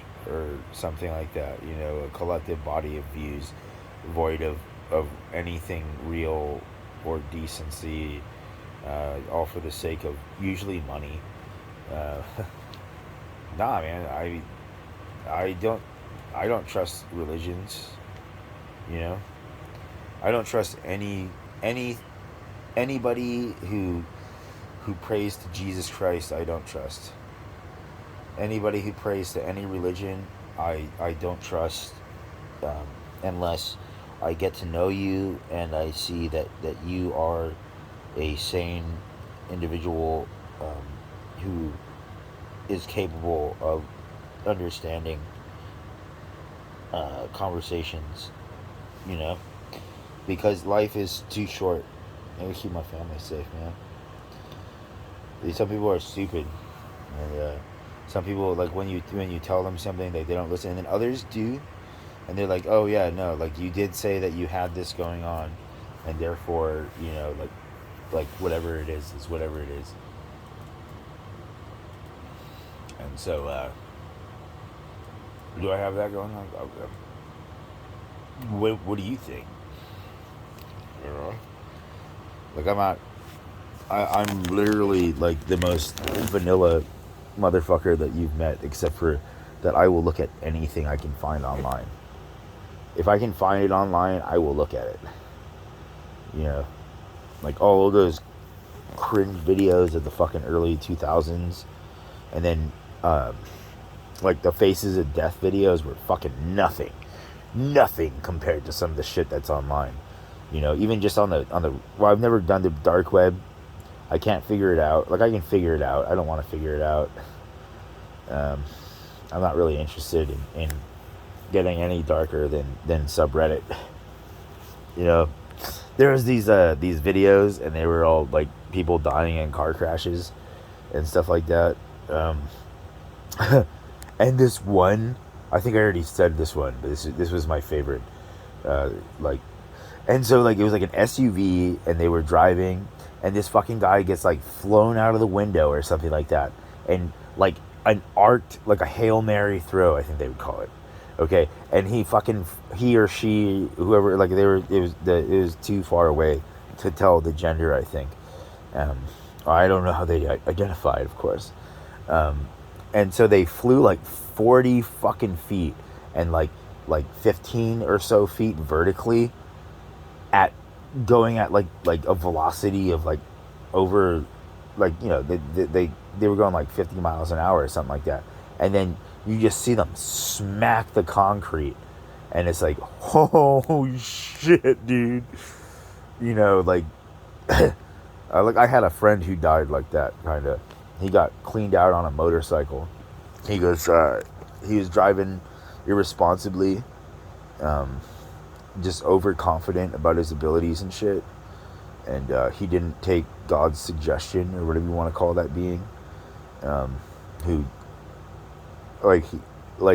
something like the guy enough to suggest that he buy a certain truck and stuff, and he just got his job at Boeing, and the fucking guy was too polite, and instead of waking up his stepdad, or taking his stepdad's keys and moving his stepdad's vehicle so that so he could pull his truck out, he takes his bike to work, right?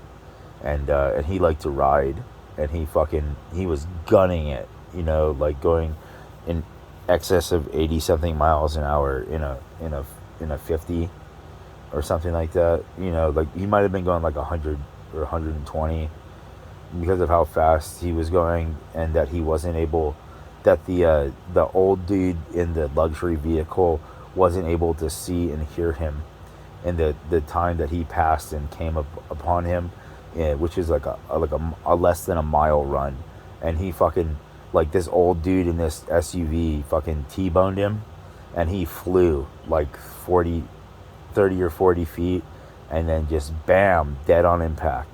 You know, and like his shoes, I think I saw his shoes, and they were fucking, like, they flew. You know, like his cross was where his body dropped, I think. And that was like, seriously, like 40 feet away. You know, and it was super, like, he was a nice dude. And so and it sucked, you know. Like, one of our other friends just got super depressed and stuff. Everybody was like, oh man, this sucks, and all because he was too polite to fucking to take his stepdad's keys, or ask him, like, wake him up and ask him for the keys.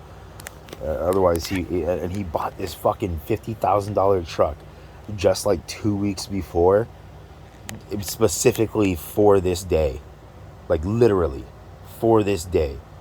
And the irony of it all is that if he would have taken the extra couple of minutes to go and search for the keys for his stepdad's truck before deciding that he was not going to uh, wake his stepdad up, he would still be alive today. Like, likely, or he would have died because he was driving reckless. He was driving 120 miles an hour or something like that, um, up a highway, uh, and there's like this weird intersection that they have, and this it's early in the morning, like early, and it's an old guy in a luxury vehicle, and he couldn't hear his bike whirring at fucking max RPMs, that wah sound, and he just fucking flew and smack, and he was dead, and it sucked. He fucking sucked, because he was a real nice dude in a lot of ways. I didn't really have any problems with him. Nothing enough that I would want that to happen to him. Like I said, like something suggested that he bought this fucking truck for 50 grand, and he just on that day he was too polite, man. He was too polite, and he wasn't listening. Like, he listened to it the 2 weeks before when he bought the truck, and then he didn't listen to it the day that he died. That's what I suppose happened. It was really fucking sad. Or he knew that his parents would get like a gigantic cash payout, like on like a subconscious level, and he did it all for the cash, to get them cash, because he was that kind of a guy, sort of. But no, I never had any issues with him that were on that level at all, man. It was so sad, And then my mom got ran over in that same fucking intersection by a drunk driver on her way to work. Like, just this little old lady on her way to work at a job that doesn't appreciate her for anything, like literally, and doesn't appreciate God or any of God's contributions to their lives. And that's how God views it. That's how God views it. So whatever it is, their justifications are, like, just as, it's narcissism in God's eyes. And that's just what it is. So I know the lawyer that you guys got her, and everything like that, and I know how much she should have gotten and how much she got, even though she wouldn't tell me. And it wasn't that we wanted to go after the family's personal wealth, because the mom put like a expensive lift kit on her son's vehicle, and all of this other shit. And so there wasn't anything like that. But the lawyer could have totally told the insurance company, like, hey, like, this isn't fair compensation, and they didn't do it because they cared more about the young man keeping his license and not, whatever, and his insurance premiums being low versus my mom's life. And so everybody gets to be on the bill for that one, because nobody would do anything. The only guys who did anything were the guys who stopped the guy when he fucking whatever, and then otherwise, like, her fucking car went missing at the impound lot, like, her fucking car went missing at the fucking impound lot. Okay, and she got, like, the lawyer was obviously, an individual who worked with certain other types of individuals who can make cars disappear at fucking impound lots, at police fucking impound lots. Okay, so don't ask me for anything besides, I'll like, if you're fucking solid, a nice whatever the fuck it is, so that you, like, but don't expect whatever it is for everybody else, because that's fucked. My mom didn't deserve that. I feel let down by America and failed by this country and belittled and all these other things. And but I mean, I'm like I said, I'm a sloth or whatever. You know, I'm not gonna. The only thing I'm gonna do is practice my First Amendment right. Um, and I mean, even in all of this, all of the horrible shit that's happened to me, like your citizens, anybody who's smart is like, hey, like this guy obviously is trying to keep America, like together or something like that, so it doesn't get divided and then conquered or whatever the fuck. You know, that's clearly what all of my videos are about, to a degree. You know, and so yeah, man, I don't know what to say. I don't. I just wish that I could. I mean, gosh, if I had a job, if I had like a certain kind of a job, like they would just be like all over me. But because I'm just a dopey, psychotic schizophrenic, according to one of the person who prescribes drugs, and that was cool. And because I'm no longer a patient, I can say that they were ridiculously attractive, and shagging thick. Uh, if that's a term, or if I'm just making that up, and shagging thick would be like just super, like just super want to fuck them, super hot. And of course, like my in fetish or whatever, enjoyment of of psychologist people, of psychologist babes, or psychiatrists. I'm not sure which one is which, but there's just something about them.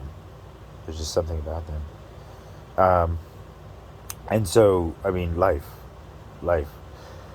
uh, America.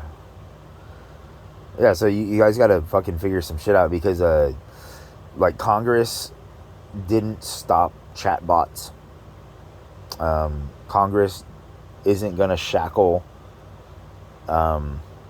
its non-tax paying wealthy, and the things that they can do, because they like their bribes and stuff.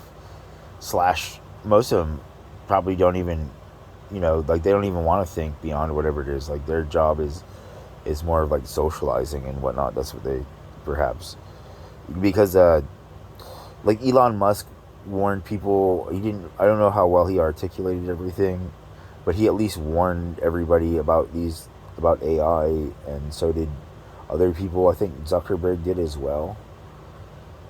But I'm not sure. Like I can't be quoted on this. And so like chatbots are fucking gnarly technology, especially when you realize that this is the bot that they show us, but there's like other bots that hedge funds have and other companies and stuff have, and that those bots have access to all of the real data online and on the dark and deep web, and they can um, they can do some fucking shit, man. They can do some shit.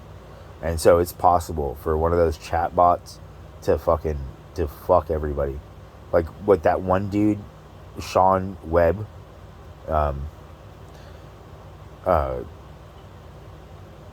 nice guy, probably, was talking about AI bots, or about artificial intelligence, manipulating people and stuff like that. And so, like, because of the whole confines of the law, technically somebody could use a chatbot to, like, economically drop a country, and then you can't trace it to them, and and do all sorts of other fucking crimes, like, and you can't trace it to them, you know.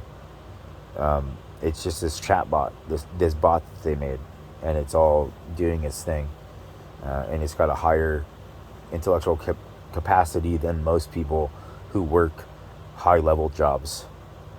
That's how scary it is.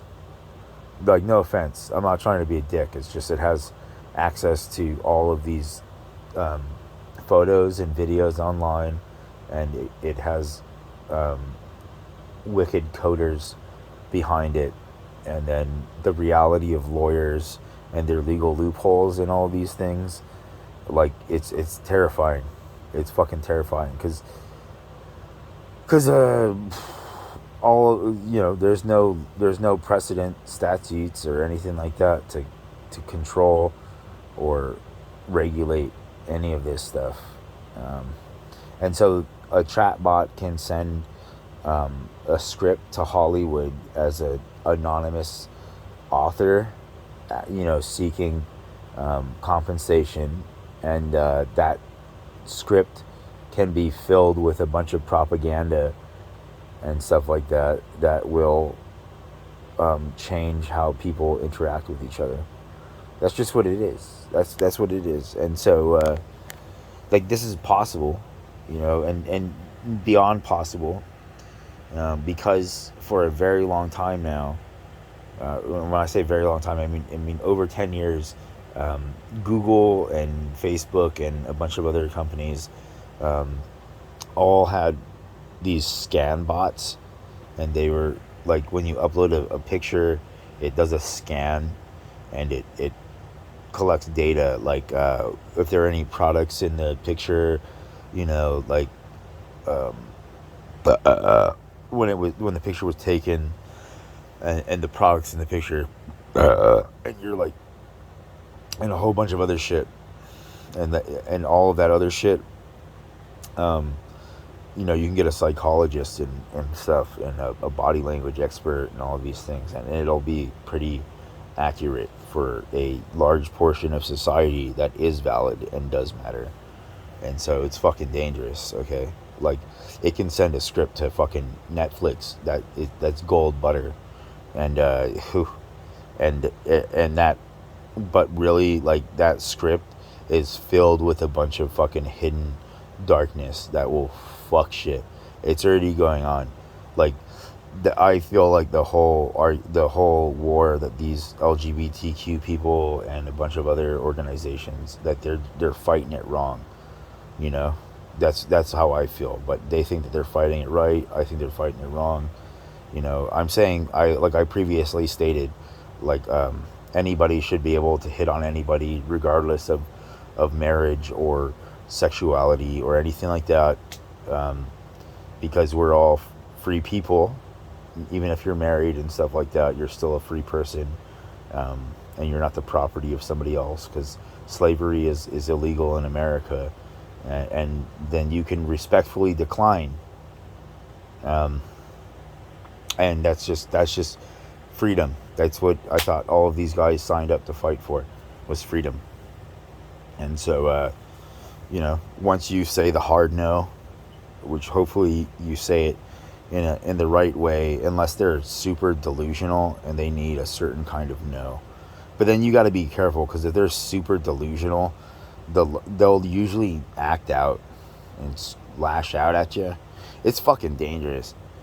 And so I'm just trying to, like, I don't know, I'm trying to be benevolent or something like that, despite my life reality, and how, like, the way I've been treated by society, and a gigantic portion of its wealthy and every other class and caste system, and I'm still here saying what I'm saying, and I want to be recognized for that, because that takes a very exceptional individual to be like, hey, well, like, I get all that, and I fucking think it's horrible, and I know who I am, so I'll see, like hell exists, kind of thing. You know what I'm saying? And there's no fucking stopping it. I'm just, like, usually what happens is somebody sends me a really horrible dream, and then I we both have our egos or whatever it is, and my ego is just like, I'm not gonna let you win. Like, whatever the fuck has to happen, I won't let you win. And so I know that there are spots where we can go off and alter stuff, but then I'll usually chase the super bad dream, because you sent me a dream where you tortured me, and I felt it, and you already did it, and then you could like if it comes to physical fruition, then whatever it is happens in the tangible world, instead of waiting for when you die and you go to hell to find out that I am the real God, dude, and that I don't let people hurt me and stuff like that, and I don't like it when people think that they do everything for me and that I've done nothing for them, you know. And so I'm just trying to help. I'm just trying to help, um, like whatever that word means nowadays. Yeah, and so yeah, but so shit. Most of the world lobbies America for fucking for taxpayer dollars and shit, and a lot of the Chinese elites and other countries' elites come to America, and I think China just wants to be able to police their citizens to some degree, so that they have like a certain level of etiquette or something like that. Um, that was my understanding, and I'm sure that if some part of you guys can just under whatever it is, if that's, I know that sounds, I don't know, like that's probably just what they want. You know, they're just like, hey, like we're gonna keep on, like we haven't cut your supply, and you guys always say like, oh, we're threatening to cut their trade with them, like, oh, like that's such a big threat, you know, like fucking, like then, oh no, then what? Then what will happen? All of the food that they grow, that they ship us, they'll have to eat, and they'll just manufacture goods in their country for themselves. And they're already claiming that they're a communist country, right? But they're participating in capitalism. And therefore, because they're a communist country, they could go from their capitalist state to a full-on, you know, the people are fed kind of country overnight, probably, and decide not to trade with the U.S. and everybody else. And they haven't decided that. And I did tell them about it. Like, I didn't tell them about it. I left it in comments and stuff like that because I was curious. I was like, I don't think that anything that is being said is real. And I think that I need, like, I'm so American that I need to know and that I understand the reality of AI bots and whatnot. And my paranoia says that anytime I mention China, like, they'll, like, somehow, like, they'll find out about it. You know, that's my paranoia. Just like anytime I say anything about the USA or any other country, that they do the same fucking thing. And so, like, because they're comments on YouTube, you know, like they're typed out comments on YouTube with the word China, and so that I would just assume that somehow, like, they know what I said, and then, but they didn't utilize it, you know, like they haven't, and they publicly stated that they just, you know, like,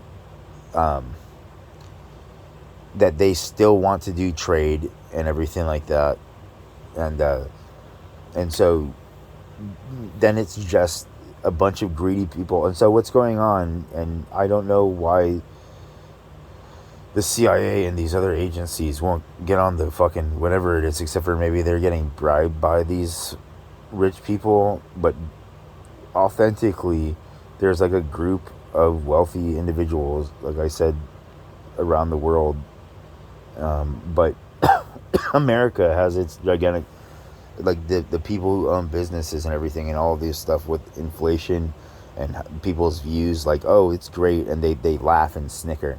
Like, I brought it up with a manager of Panda Express, and I was just like, oh, like, you know, because I want lemon chicken.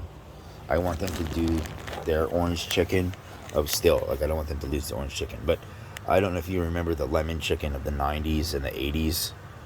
It was like artificial yellow with this artificially amazing sweet lemon flavor, and I wanted them to do lemon chicken, and then the lady, like, pissed me off because she was a cheap asshole, because I told her, like, that I could taste that her food changed, that Panda Express's flavors changed a bit, and and so I said, you know, I was just like, oh, like it's obvious that all of the people who own businesses and stuff are grouping together, like a religious group does, and strong arming the rest of the people. It's super transparent and nobody's doing anything about it. And most of the people are so stupid that they can't do anything about it. They can't think of, they don't know how to react, and so they're, like we're digressing into like a slave state or a slave country situation right before our eyes.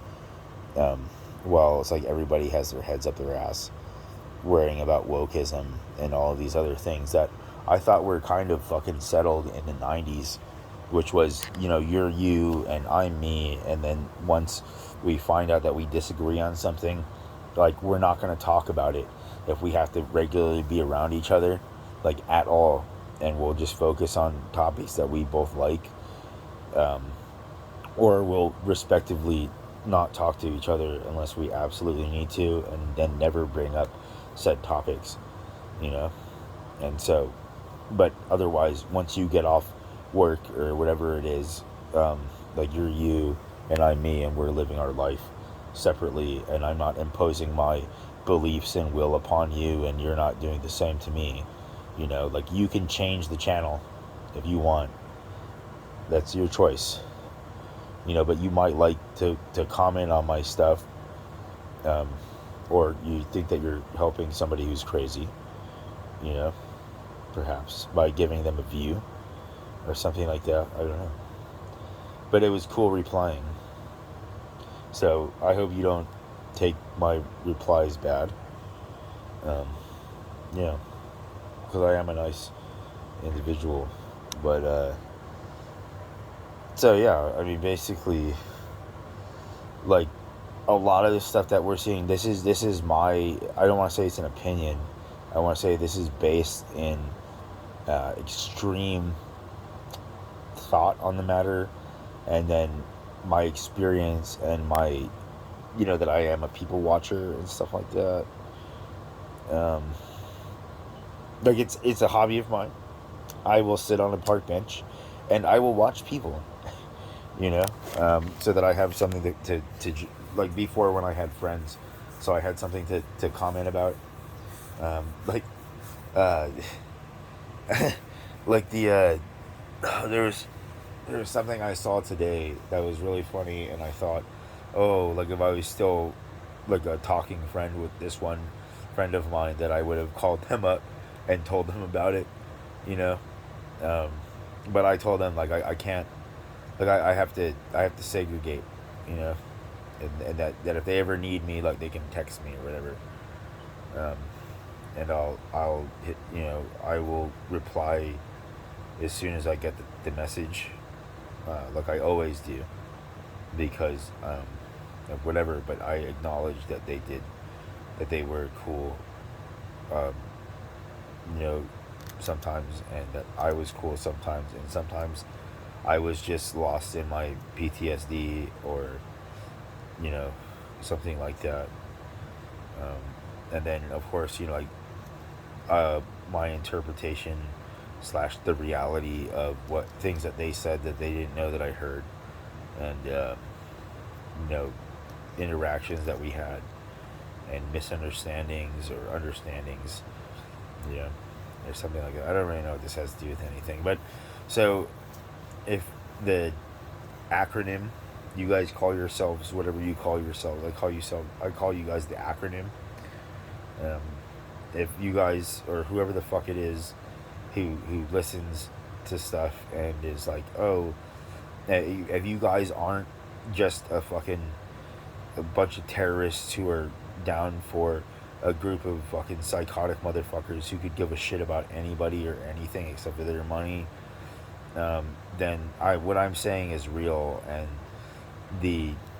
you're having a problem, which is economic based, and it's very difficult because of the reality of America and freedom and stuff like that, and the facade of capitalism. But they're like, RICOing, like the RICO case where they all work together, and so all of these businesses and stuff, they're working together to basically make life really shitty for everybody else, especially the people who are their base workers, their lowest paid workers. You know, like they don't care that you have to work 80 hours a week in order to afford your house and your car and electricity and all of this shit. They don't care. They don't care at all. And multiple managers have made it transparent, um, in their body language and the things that they said. And they live void of a whole lot of shit. Like there was this one manager of this store called Foodland, and I was telling him like, oh man, like there was one of those things, one of those conversations during when they were worried about closing down the government, and possibly like if they were gonna cut welfare and stuff. And I was talking to him, and he originally had the view of like fuck welfare, who cares about EBT and stuff like that, you know, like like there's all these wealthy people around here, and they pay cash, and they're better than you, kind of shit, right? And I'm like, buddy, like the only people who really put anything back into the U.S. economy, um, are the welfare people, you know, the lower rungs of society, the people who can only afford to buy spam and shit, you know, or off-brand fucking spam. That's because all the rich people and the manager class and the upper laborer classes and stuff, a lot of them fucking buy imported goods. They're not supporting America. They're supporting foreign interests, you know, and it's real. And but they want to be Elon Musk. They want to be Jeff Bezos and stuff, you know. They want their Prada bag, and they also want their luxury car and their two-story house with a pool, and they're willing to fucking make you all suffer to get it. And it's super transparent, and nobody's doing anything about it, you know. And the only like they're all like, oh, if we give a general basic income and we put price caps, then some people are going to consider that, you know, some kind of socialism or something, instead of like the only thing that could keep America going, given the reality of robotics and chatbots and shit like that, you stupid, greedy fucking pigs. I mean, come on. No, no, no. Like, you have to be really stupid and greedy and a narcissist and a sociopath and all this stuff to continue anything without this, because the reality of people, okay, and like, you fucking stupid shits. Do you know I lost 5 cousins in Vietnam? Okay, I had fucking uncles and my grandpa and shit fucking in the Marines and Army and fucking Navy and fucking every fucking branch, you fucking motherfuckers. You know, my family bled. And when we got off the boat from fucking Italy and from Argentina and shit, guess what? The pieces of shit in this country fucking stole our crap. Okay? And fucking berated the shit out of us. And then we still went and fucking bled red, you fucking pricks. So get your shit together. Okay? Otherwise, when you need a linchpin, it's not gonna fucking be there. So go fuck yourselves if you think anything fucking stupid. Okay? Because I'm fucking tired. I'm fucking tired. I mean, literally, I'm tired. Literally, I'm tired. But I'm just tired of it. I'm tired of being gaslit. I'm tired of people who are stupider than me telling me that they're smart and that they matter more than me because they have a bank account that's bigger than mine. Okay? Like, I'm fucking tired of it. And I'm going to tell you straight, nobody's going to listen to anything I say, like, ever. I'm sure you guys could give me a gigantic bank account and nobody's going to listen to anything I say. You know why? Because I'm still going to fucking live the same way that I'm living now, which is, like, basically what seems like hand to mouth. And I don't want to, because I had friends who were really rich and stuff, and I saw how everybody was using them, and, you know, all of these, like, fucking facade, fake bullshit usually, you know, and then they would, like, but some part of them probably did actually like them and care, but they were always jealous. That was what I thought. Like, some people were, or something, I don't know, that's whatever their relationships and stuff were, that's their fucking shit. But that was what I thought. And I was like, oh my gosh, this guy has to put up with so much fucking shit, and everybody just wants to take his money and sees him as a bank account, you know? And so I'm like, I don't even want people to, like, if I ever got fucking wealthy, I would never want anybody to know that I was actually wealthy. Like, a few of my friends would be allowed to come over to my house, and my house would be like the shit, you know? But it's still, like, nobody else would know, you know? Like, I'm not going to be dressing I'm still going to be, like, printing my own fucking t-shirts on a $1.50 t-shirt kind of thing, you know? Or whatever, you know, where you can there are people on eBay who sell iron-on things, and you can iron them onto a $1.50 white t-shirt, and buy fucking clothes from Goodwill and stuff like that, you know. And so, yeah, you know, like, that's what it is, though. And so, but there's another issue that you have, and it is gonna sound really racist, and it is the Anglo-Saxon, it's the English-German issue. And this isn't based in racism or anything like that, because I have a little bit of English and I have a little bit of German in me. This is just observed fucking whatever it is. And so anybody who's like, oh, this guy's biased and shit, like, obviously no. Like, I'm stating my authentic observations based in tangible data, that only somebody who's gaslighting and doesn't live in reality would deny. And I'm just trying to, like, I mean, America's the only one of the few countries where women have some kind of rights, and you can't just go and grab them by the pussy, or fucking, you know, like, they have some kind of justice if they get sexually assaulted and they decide to pursue it, and they have evidence or some shit like that, you know. And in other places in the world, like, I think in the Middle East, in some places, like, a woman can get raped and then she'll get killed, and the guy who raped her will just get, like, some kind of a prison sentence or a fine. I don't even think that they get killed, but the woman will get killed, or stoned or something like that, and then they blame her, of course, instead of, like, that he's the fuck up, and then that she's, you know, just whatever it is for showing up. But at the same time, I mean, I guess maybe there is really, like, if she did, like, she got that guy on a unforgivable sin, and so that's pretty cool, because there's no way that rape would be allowed, man. That's fucked up. It you know, certain crimes cause damage that hurts a lot, and so they have, like, obviously, like, sin is just a word that most people's minds, I feel, can grasp onto, and I call it, like, hell points and stuff. And so, like rape or a sexual assault would be a fucking insane hell point multiplier thing on top of whatever it is. And then also you have the whole joyous thing of like, likely, I've observed this, right? These are observed, like I said, I'll sit on a fucking park bench, or I'll sit in the middle of a fucking mall and stuff, and just, like, watch people, usually after I eat a meal, you know. I'm just like, oh, and I'll sit there for, like, an hour or two, like a monk seal on a beach, you know. Or I'll walk around, and I'm watching people. That's it. I'm just watching people, and some people think it's weird and stuff, but I mean, what the fuck else? What else am I gonna do? Okay, I have, like, no friends anymore. I sit alone. I have nobody to talk with.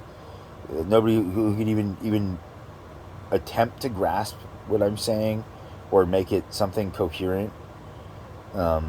Slash, have an argument that isn't based in, well, I have this much money, and or some shit like that. You know, I don't know, man. No. I'm just, like, so I don't know. I don't know what to say. Like, but I'm not. I understand. I'm a. Well, I mean, if you're prickly, you're a prickly prick too. You know, I'm a prickly prick, and then we both have shown our lines that are no cross lines, and then I always try not to cross those lines, and then I hope other people try to do the same and show the same courtesy. Like I theorize, right, that oh fuck it. Like I wanted to make like it was a movie, another movie, or a TV show, or it was like a short clip or something like that, and it was like two soldiers that and they both let each other, like nobody else is around, and they both let each other walk away, like they recognize something in each other, and then or something like that, or like something tells them that they can't kill each other, and so they just like respectively like tip their hat and walk, um, keep walking on, without engaging in a fight or combat or anything like that, you know, like that, like passing. I think they used to call it, when they had the ships of the line and stuff, it was passing honors, you know, like between two individuals, like like this ship of the line, or this whole line, like they're not at war, and but they're coming across each other, and or they are at war, and they're coming across each other, but in a certain state of engagement or something like that, or like like you know, for just the sake of ease, God is telling them like not to do something or something like that, and so they're not they're not killing each other, and they're just walking the other way, and moving, going on with life, and they don't know what the other person will do in the future. They just know that killing this guy right now isn't the best option for them. And so that's where I'm gonna cut this short self, and I hope that or maybe I'll keep on talking. Maybe I'll keep on talking. Yeah, maybe I will. And so it's just basically like, and keep in mind, like most of my friends all had drastically more money than me and my family growing up. Um, and so a lot of my friends and stuff were what you consider rich kids, or the upper crest of society. And then, like, because it was kind of rare to come across somebody else who was broke and could have any kind of conversations or had similar interests in extreme sports or something like that, and I just wanted to get Richter. I wanted to psych out and get Richter and stuff like that. I wanted to get amped.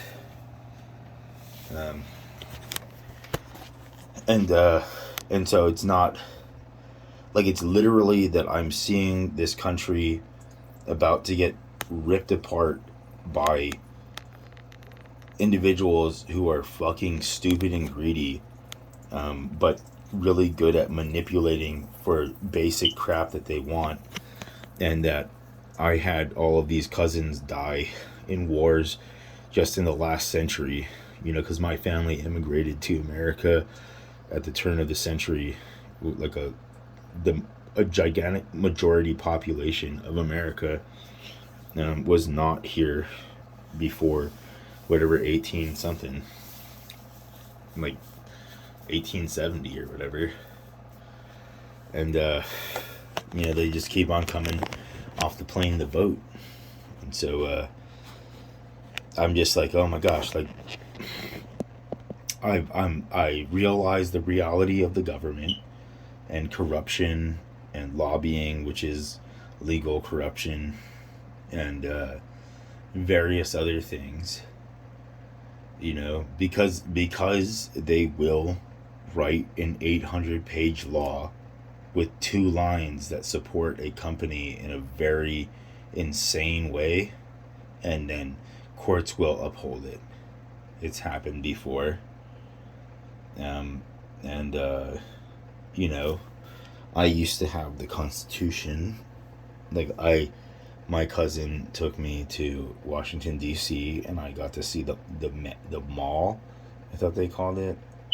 And I saw the Lincoln where he got shot and across the street where he died. And I went to all the museums and shit. And I got the Constitution, and I got the Declaration of Independence or whatever. And I got the other bill thing that was like the weird similarities between JFK and Lincoln, you know? And, like, yeah. Like, both of them were just rocking, I guess, rocking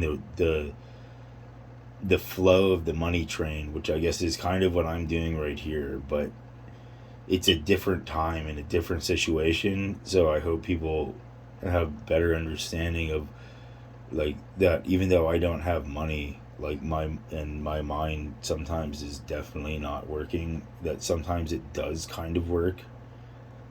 Like Carrie Mathis from Homeland, you know? And I'll recognize shit. But nobody views me as valid, otherwise I would have had the men in black knocking on my door. Or something like that. That one night long ago. I'm fucking with you guys on that one. But I'm just saying, like,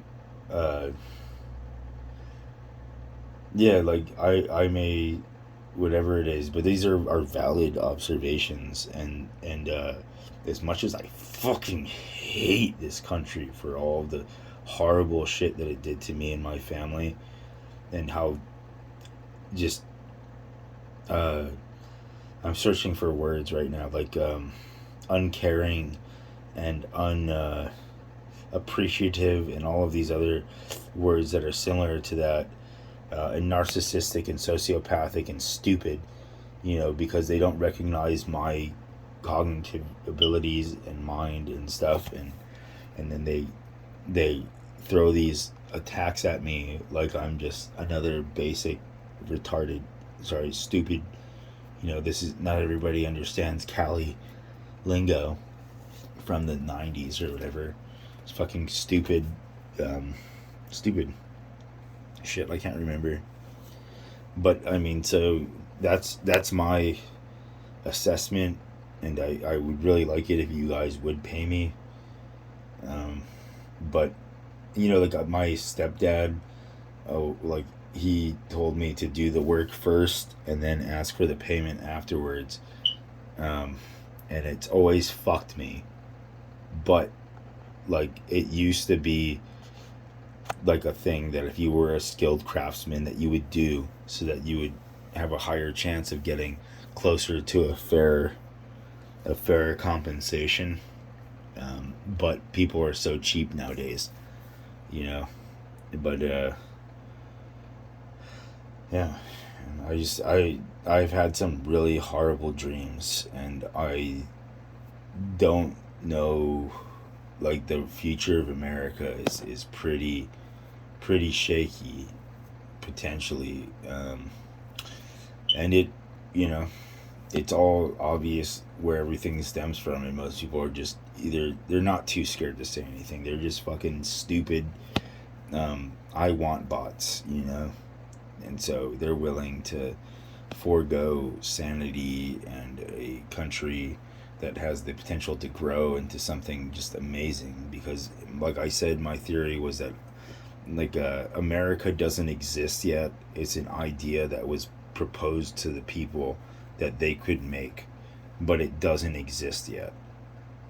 It's just an idea still, you know, this land of equality and freedom and justice and whatever, you know. And it doesn't exist yet, and it hasn't existed yet. It's still just a bunch of people with money, and then a bunch of people without money, and everybody's trying to scam each other and get money where they can. And then they'll only really come together if you attack them, kind of like a dysfunctional family of sorts. And sometimes they'll come together when they're attacked.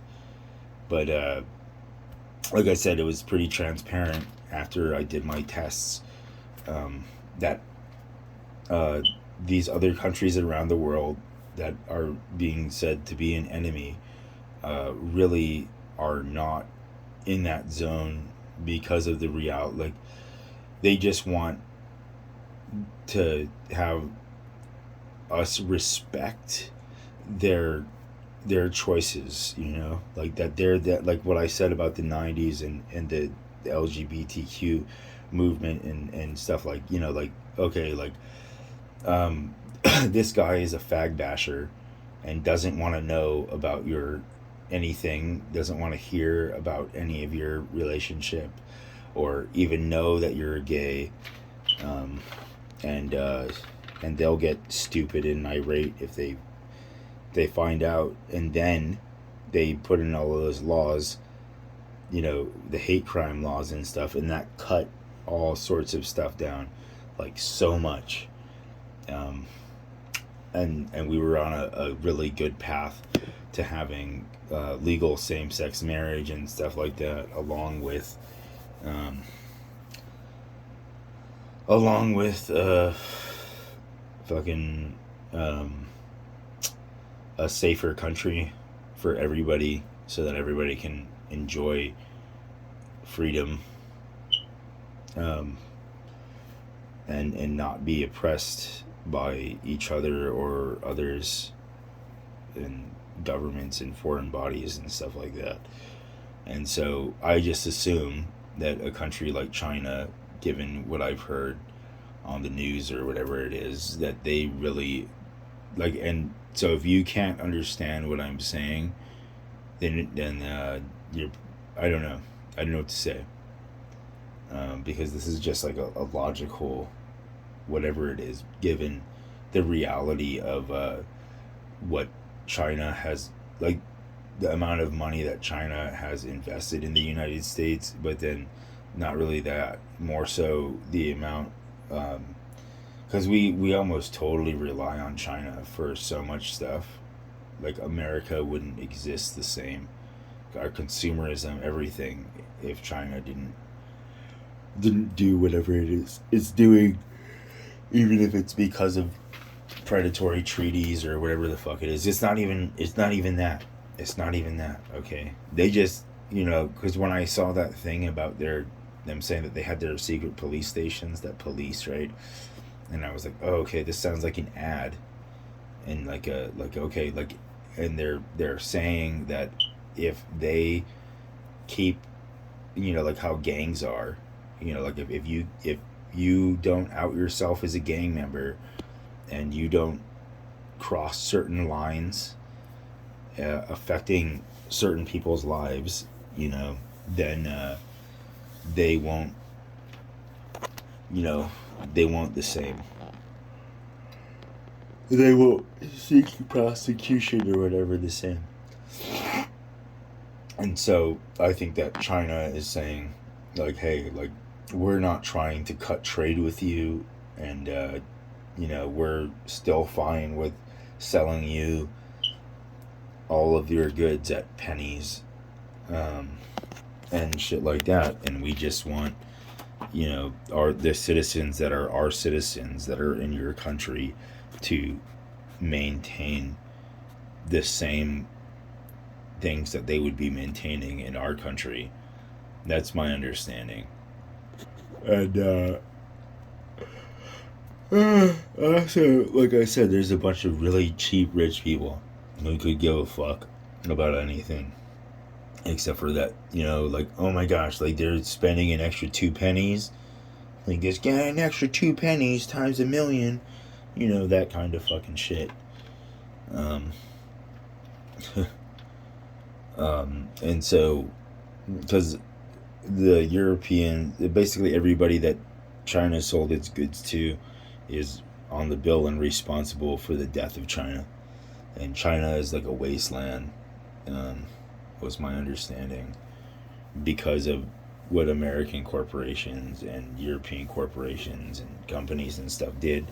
And my understanding was that we had treaties that were super predatory, and that our grandfather's generation or whatever, right after they dropped the bomb and liberated China, the Japanese basically said like, we own you and you're gonna do whatever, and then they, worked a whole bunch of shit to get around to whatever it is now.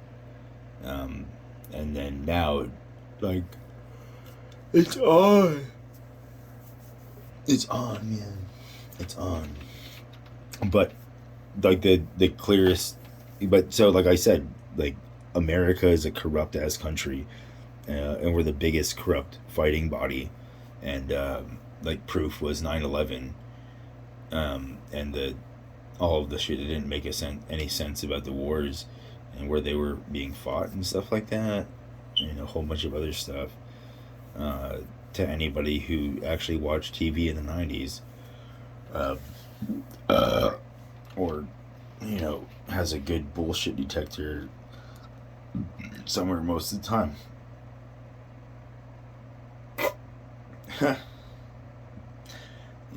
It's just a fart. Just a fart. And so, your your biggest issue is, the whole economic problem, and the only way that you're going to be able to solve it, because people aren't going to naturally choose to be excellent to each other, even though Bill and Ted's Excellent Adventure was excellent, and that was a really good suggestion. Although I would say, like, be excellent to everything, and each other, but no, not anymore. Like fuck that shit. Fuck that shit. I mean, like I said before, and I'm transparent and honest. Like, I don't want, I want out of my economic class, and I want to make sure that my family and stuff are taken care of, so that there's no more weird instances at the hands of your citizens. You know, that's a PTSD response from a bunch of whatever it is, because the authentic self of me would be like, oh, like, I actually am fucking God, and like, you fucking idiots, do you have any idea who you're saying no to, or who you're gaslighting or anything like that? And then obviously it all proves that you were made by the traitor that some called Umir, uh, and you weren't made by the authentic creator being, because you have recognized me, but you won't follow my commands. And then I've heard before that you'll follow the commands of Umir or whatever it is, because you're trying to get him to come back to the physical, whatever the fuck this is. And I'm saying there's no fucking way that's ever gonna happen. Like, no fucking way ever. Besides the whole thing that you did fuck him as well. And so part of it probably doesn't remember that, but I'll definitely make it remember that. And then, and then it can decide on what it wants to, whatever it is, because the part of it that's floating around in your bodies, and the whole issue of the fungal network that we're all patched into, and how illegal all of that is, and that it, like, I know that there are brain trusts, and they took psychedelics and stuff, and they knew that the real God was going to be on Earth, and that they did this gigantic fungal situation, and that they also, whatever, got it so that I got hurt, with antibiotics and stuff, so that the fungal is super gnarly with me, and it's super hard to ever recover from it. Once it gets to a certain point, they call it like fibromyalgia, and so I consider that an act of war, of extreme warfare, because I like my solitude. That's why I had a planet to myself, and everybody else I had on other planets, and then I had a planet to myself that maybe I would invite things that I like occasionally. And so that would be like if I was not going into my abuse, Stockholm syndrome, schizophrenic, reactionary, whatever the fuck it is that makes me want to die. So yeah, but so I'm not trying to be a dick, you know, like I thought that because I'm not hearing it, nobody's saying it anywhere, and I know that there's a lot of people who have money and they could be down for this dastardly group of fuckers who could give a fuck about America or its citizens, and all they care about is their bank accounts and who will be obedient to them, and you know, act without questions, and like Queen Elizabeth or whoever that was, and she had all of her etiquettes and stuff, and you had to follow it, you know, like she forced her grandsons and stuff to follow these rules of etiquette and stuff, and if you were going to be around her, like you had to, like she made up, you know, she made up like a kid making up rules at a tea party or something like that, you know, like and you had to follow these rules of etiquette, you know, but you guys will do it for her but not for the real God, you know.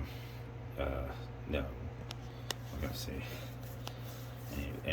but so I'm just, you know, it's insane. You guys are an insane species that doesn't make any sense, and then when you're confronted with logic and reason, you react violently usually, and anything that you, like, and you're using the fungal network to steal things from me, which I already know you have, and you're not giving any compensation, so you're fucking cheap assholes. And then you're all like, well, you're supposed to give. I'm not supposed to. You're supposed to understand that I don't have to do anything. That's the beauty of omnipotence, that I can do anything and be anything and act any way, and that only I'm this way, and that it's for a very good reason, you know, and that's because I'm whatever enough so that I can be like, oh my gosh, this is not a quality experience for people, and I can see how even though it's enjoyable, it can be very damaging to existence on the whole, and to have the responsibility to be like that, and to be benevolent, which means that you have good intentions, but things don't always work out as planned, and the example is this life, because anybody in a certain tier of whatever the fuck it is knows what was supposed to happen to a degree, and how everybody kind of worked together to be like, that's we don't accept your terms, like it's how we want it, you know, which was the whole Adam and Eve and the don't look at us, we're naked, original sin stuff. And I'm fed up. I really could just, I hope that they fucking nuke the top of Earth, so everything dies, and then they go and hide in their bunkers, and you guys can all, whoever the fuck it is actually wants to continue living on, like, you get to fucking live with the worst of the world, you know. That's what it is, and you're all faking policies like you always do and shit, but the real people who are underneath that nice facade of bullshit are fucking terrible, terrifying, despicable individuals. You know, that if you were being authentic and honest, you would never want to interact with anybody who could be, you know, whatever it is. Because I would never want my sisters, if I had sisters or brothers, to be grabbed by the pussy or the fucking dick without their consent, you know. I'm not saying, like, whatever, like that dude Trump, he comes from a different era, and I'm sure that he has worked on himself, as everybody has, you know, and it seems like a lot of his generation had different views. I had my stepdad, he came from another culture and country, and we were at the pet store. It was hilarious, because, you know, like I can comprehend dark humor and stuff, while being like, I love rabbits and like nice critters and stuff that aren't fucking me, And so he's in the middle of this pet store, and he picks up this fucking big white bunny by the ears, and gives it this look over like he's gonna eat it. It was hilarious. And then of course, like the shop manager or whatever like came over and chastised them and stuff like that, and we had to leave or some shit. It was fucking hilarious. But I'm sure rabbit is tasty. I would eat it. I know that people do eat rabbit in parts of America. Like you can hunt it, and I heard it tastes like chicken, but I've never had it. You know, but yeah. So maybe that's some of it. I'm waiting for something, and then I'm gonna try and sleep finally, because I have gotten 5 hours of sleep for almost a week, maybe. Actually longer than that. It's really weird. Like I'm not able to get any real rest. I'm not able to sleep. Look, I try to sleep and I'm not able to sleep.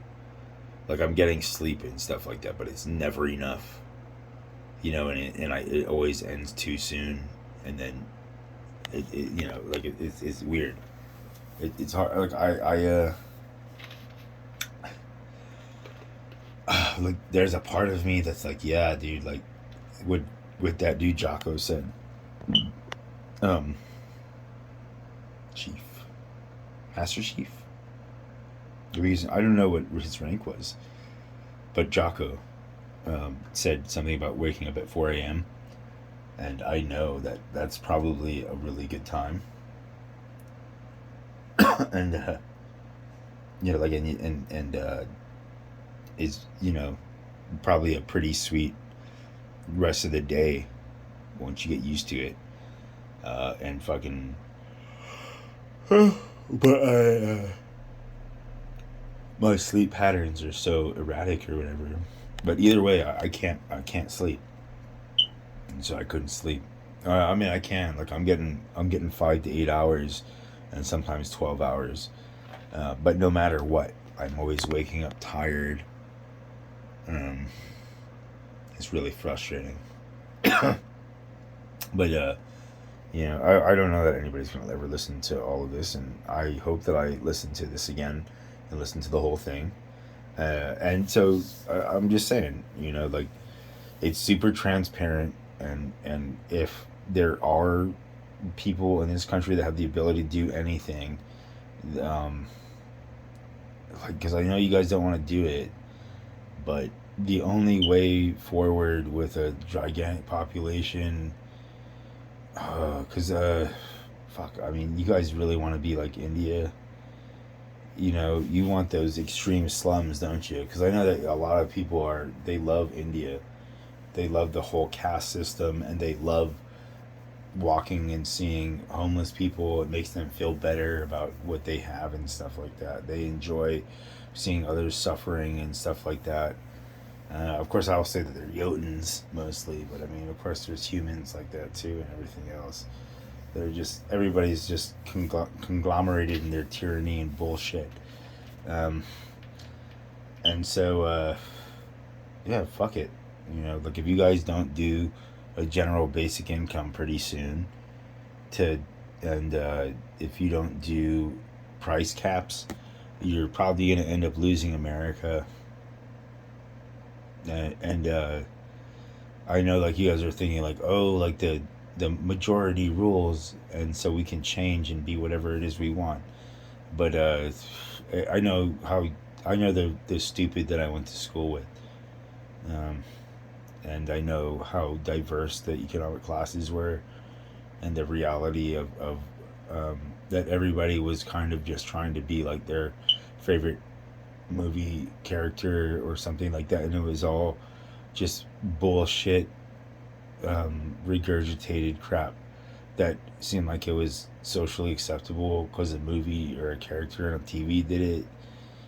It was all that kind of behavioral and shit. And I went to a bunch of different schools, and I was really I was a born genius, and now I'm just a fucking fool.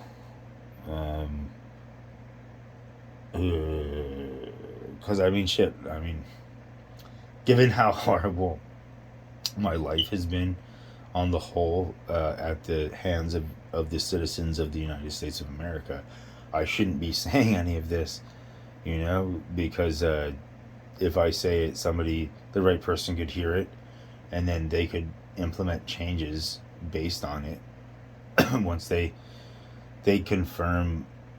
But the problem is I don't know, like, cause some people are great at confirming stuff, and then, but what if they decide like they don't care, or they decide like, um, that yes, it is real, but there's not.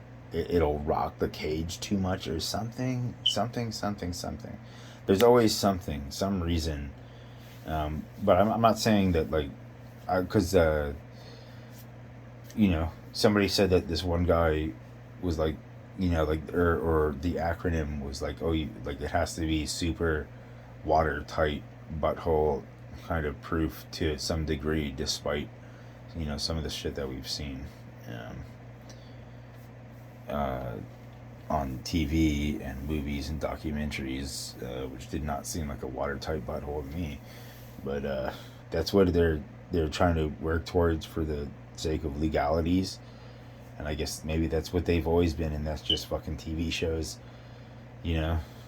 But I do know that they showed a bunch of, you know, um, soldiering techniques, and they've been doing all of this stuff, and so they think that there's actually a threat and that America is under siege to some degree, and slash they're trying to indoctrinate people into the war culture, because they are preparing for a World War III.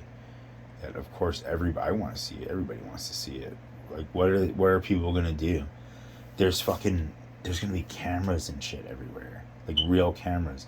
People can wear fucking body cams, and you'll be able to, like, watch these gigantic fucking, like, million plus dudes versus a million plus dudes.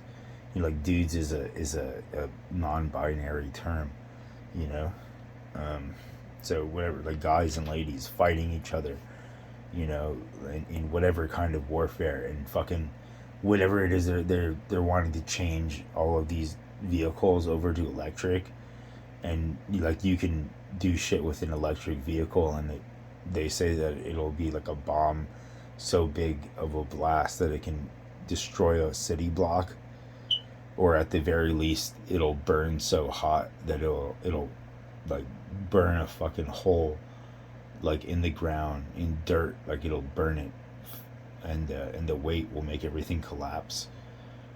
So there's all these weird applications of shit, and we'll be able to watch all of these war crimes and crazy shit on fucking YouTube and stuff, like, in a whole new way, because there's so many people who are like, they want that almighty dollar, and they know that if they body cam up, like, there's a fuckload of people who would pay to watch that on stream, to watch them go and fucking war and shit like that, war live on fucking YouTube or whatever, on subreddit or some fucking something,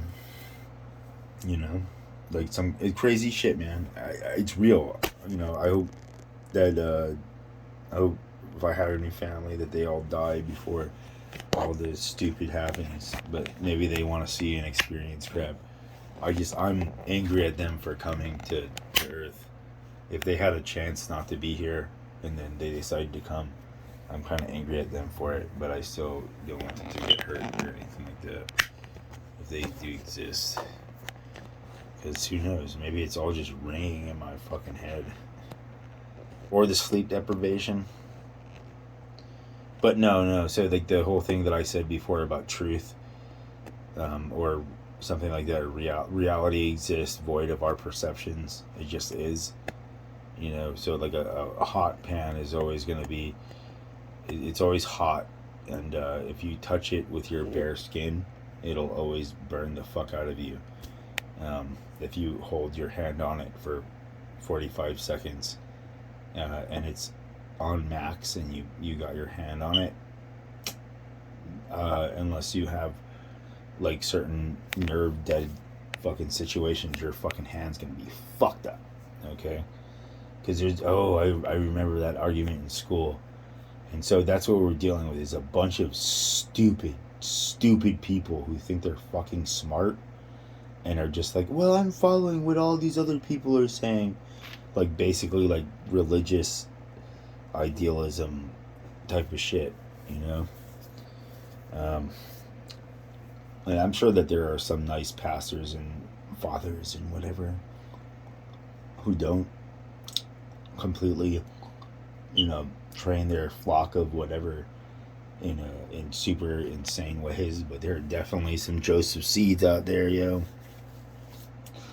And that's why I thought that the woke thing was all a plan by these old religious fag bashing motherfuckers to out a bunch of as many people as possible, like a Nazi war tactic or something like that, so they can kill as many LGBTQ people as possible, and then nobody can tell them that their design sucks.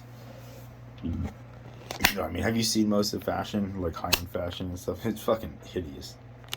You know, that's my opinion. It's fucking hideous. But I gotta go. If I'm listening to this in the future, make sure that I something that I told myself long ago, and I'm telling myself again now to remind myself later. The weed, okay, the weed. Crazy. I don't know, like I'm so tired. Like, I'm gonna have my. I know that I am the real dude, and I know who's behind all of this, and they think that they're so slick and shit, but I mean, I'm gonna have the last laugh, and they're never gonna be able to laugh again. That's all I can guarantee. You know, because like they're gonna go into this bubble, and they're never gonna leave it, and I'm just gonna forget that they ever existed, and move on with my fucking existence and life and stuff. So fuck them, you know. I don't give a shit what other people like and all that kind of stuff.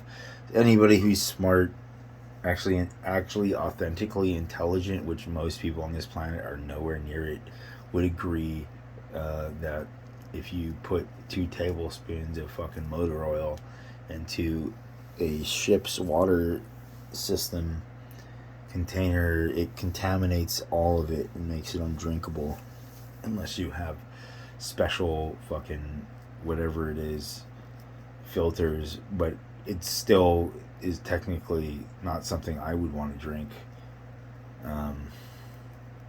you know. But back in the day, they didn't have all those filters and shit, and so think about it, like back in the day, slash the reality of chemistry and everything. So we're a bunch of fucking idiots who think that we're God, and we're just destroying everything. Slash, we all know that I am God, and everybody's angry because some part of them remembers like a billion years ago or whatever, when I told everybody that no matter what, like nothing is going, like there's a hell and that's the future for everybody. And then there was like a clause or whatever that was left out, which is that, like, you know, some people will pay for what they've done, the damages and stuff, but that they've cultivated such a cool being, that they'll go on to the cool hell. It's like a party, but then also that a large portion of the reason why they would go and pay for all the crap that they did is so that, for the sake of conversation, in this real hell where you can talk about your life that you had and stuff and all sorts of shit, but then also so that they know that when I say that the people who wronged them and they fucked up and they hurt them and they weren't supposed to, they fucking, you know, like this is what they experienced and that fucker isn't here.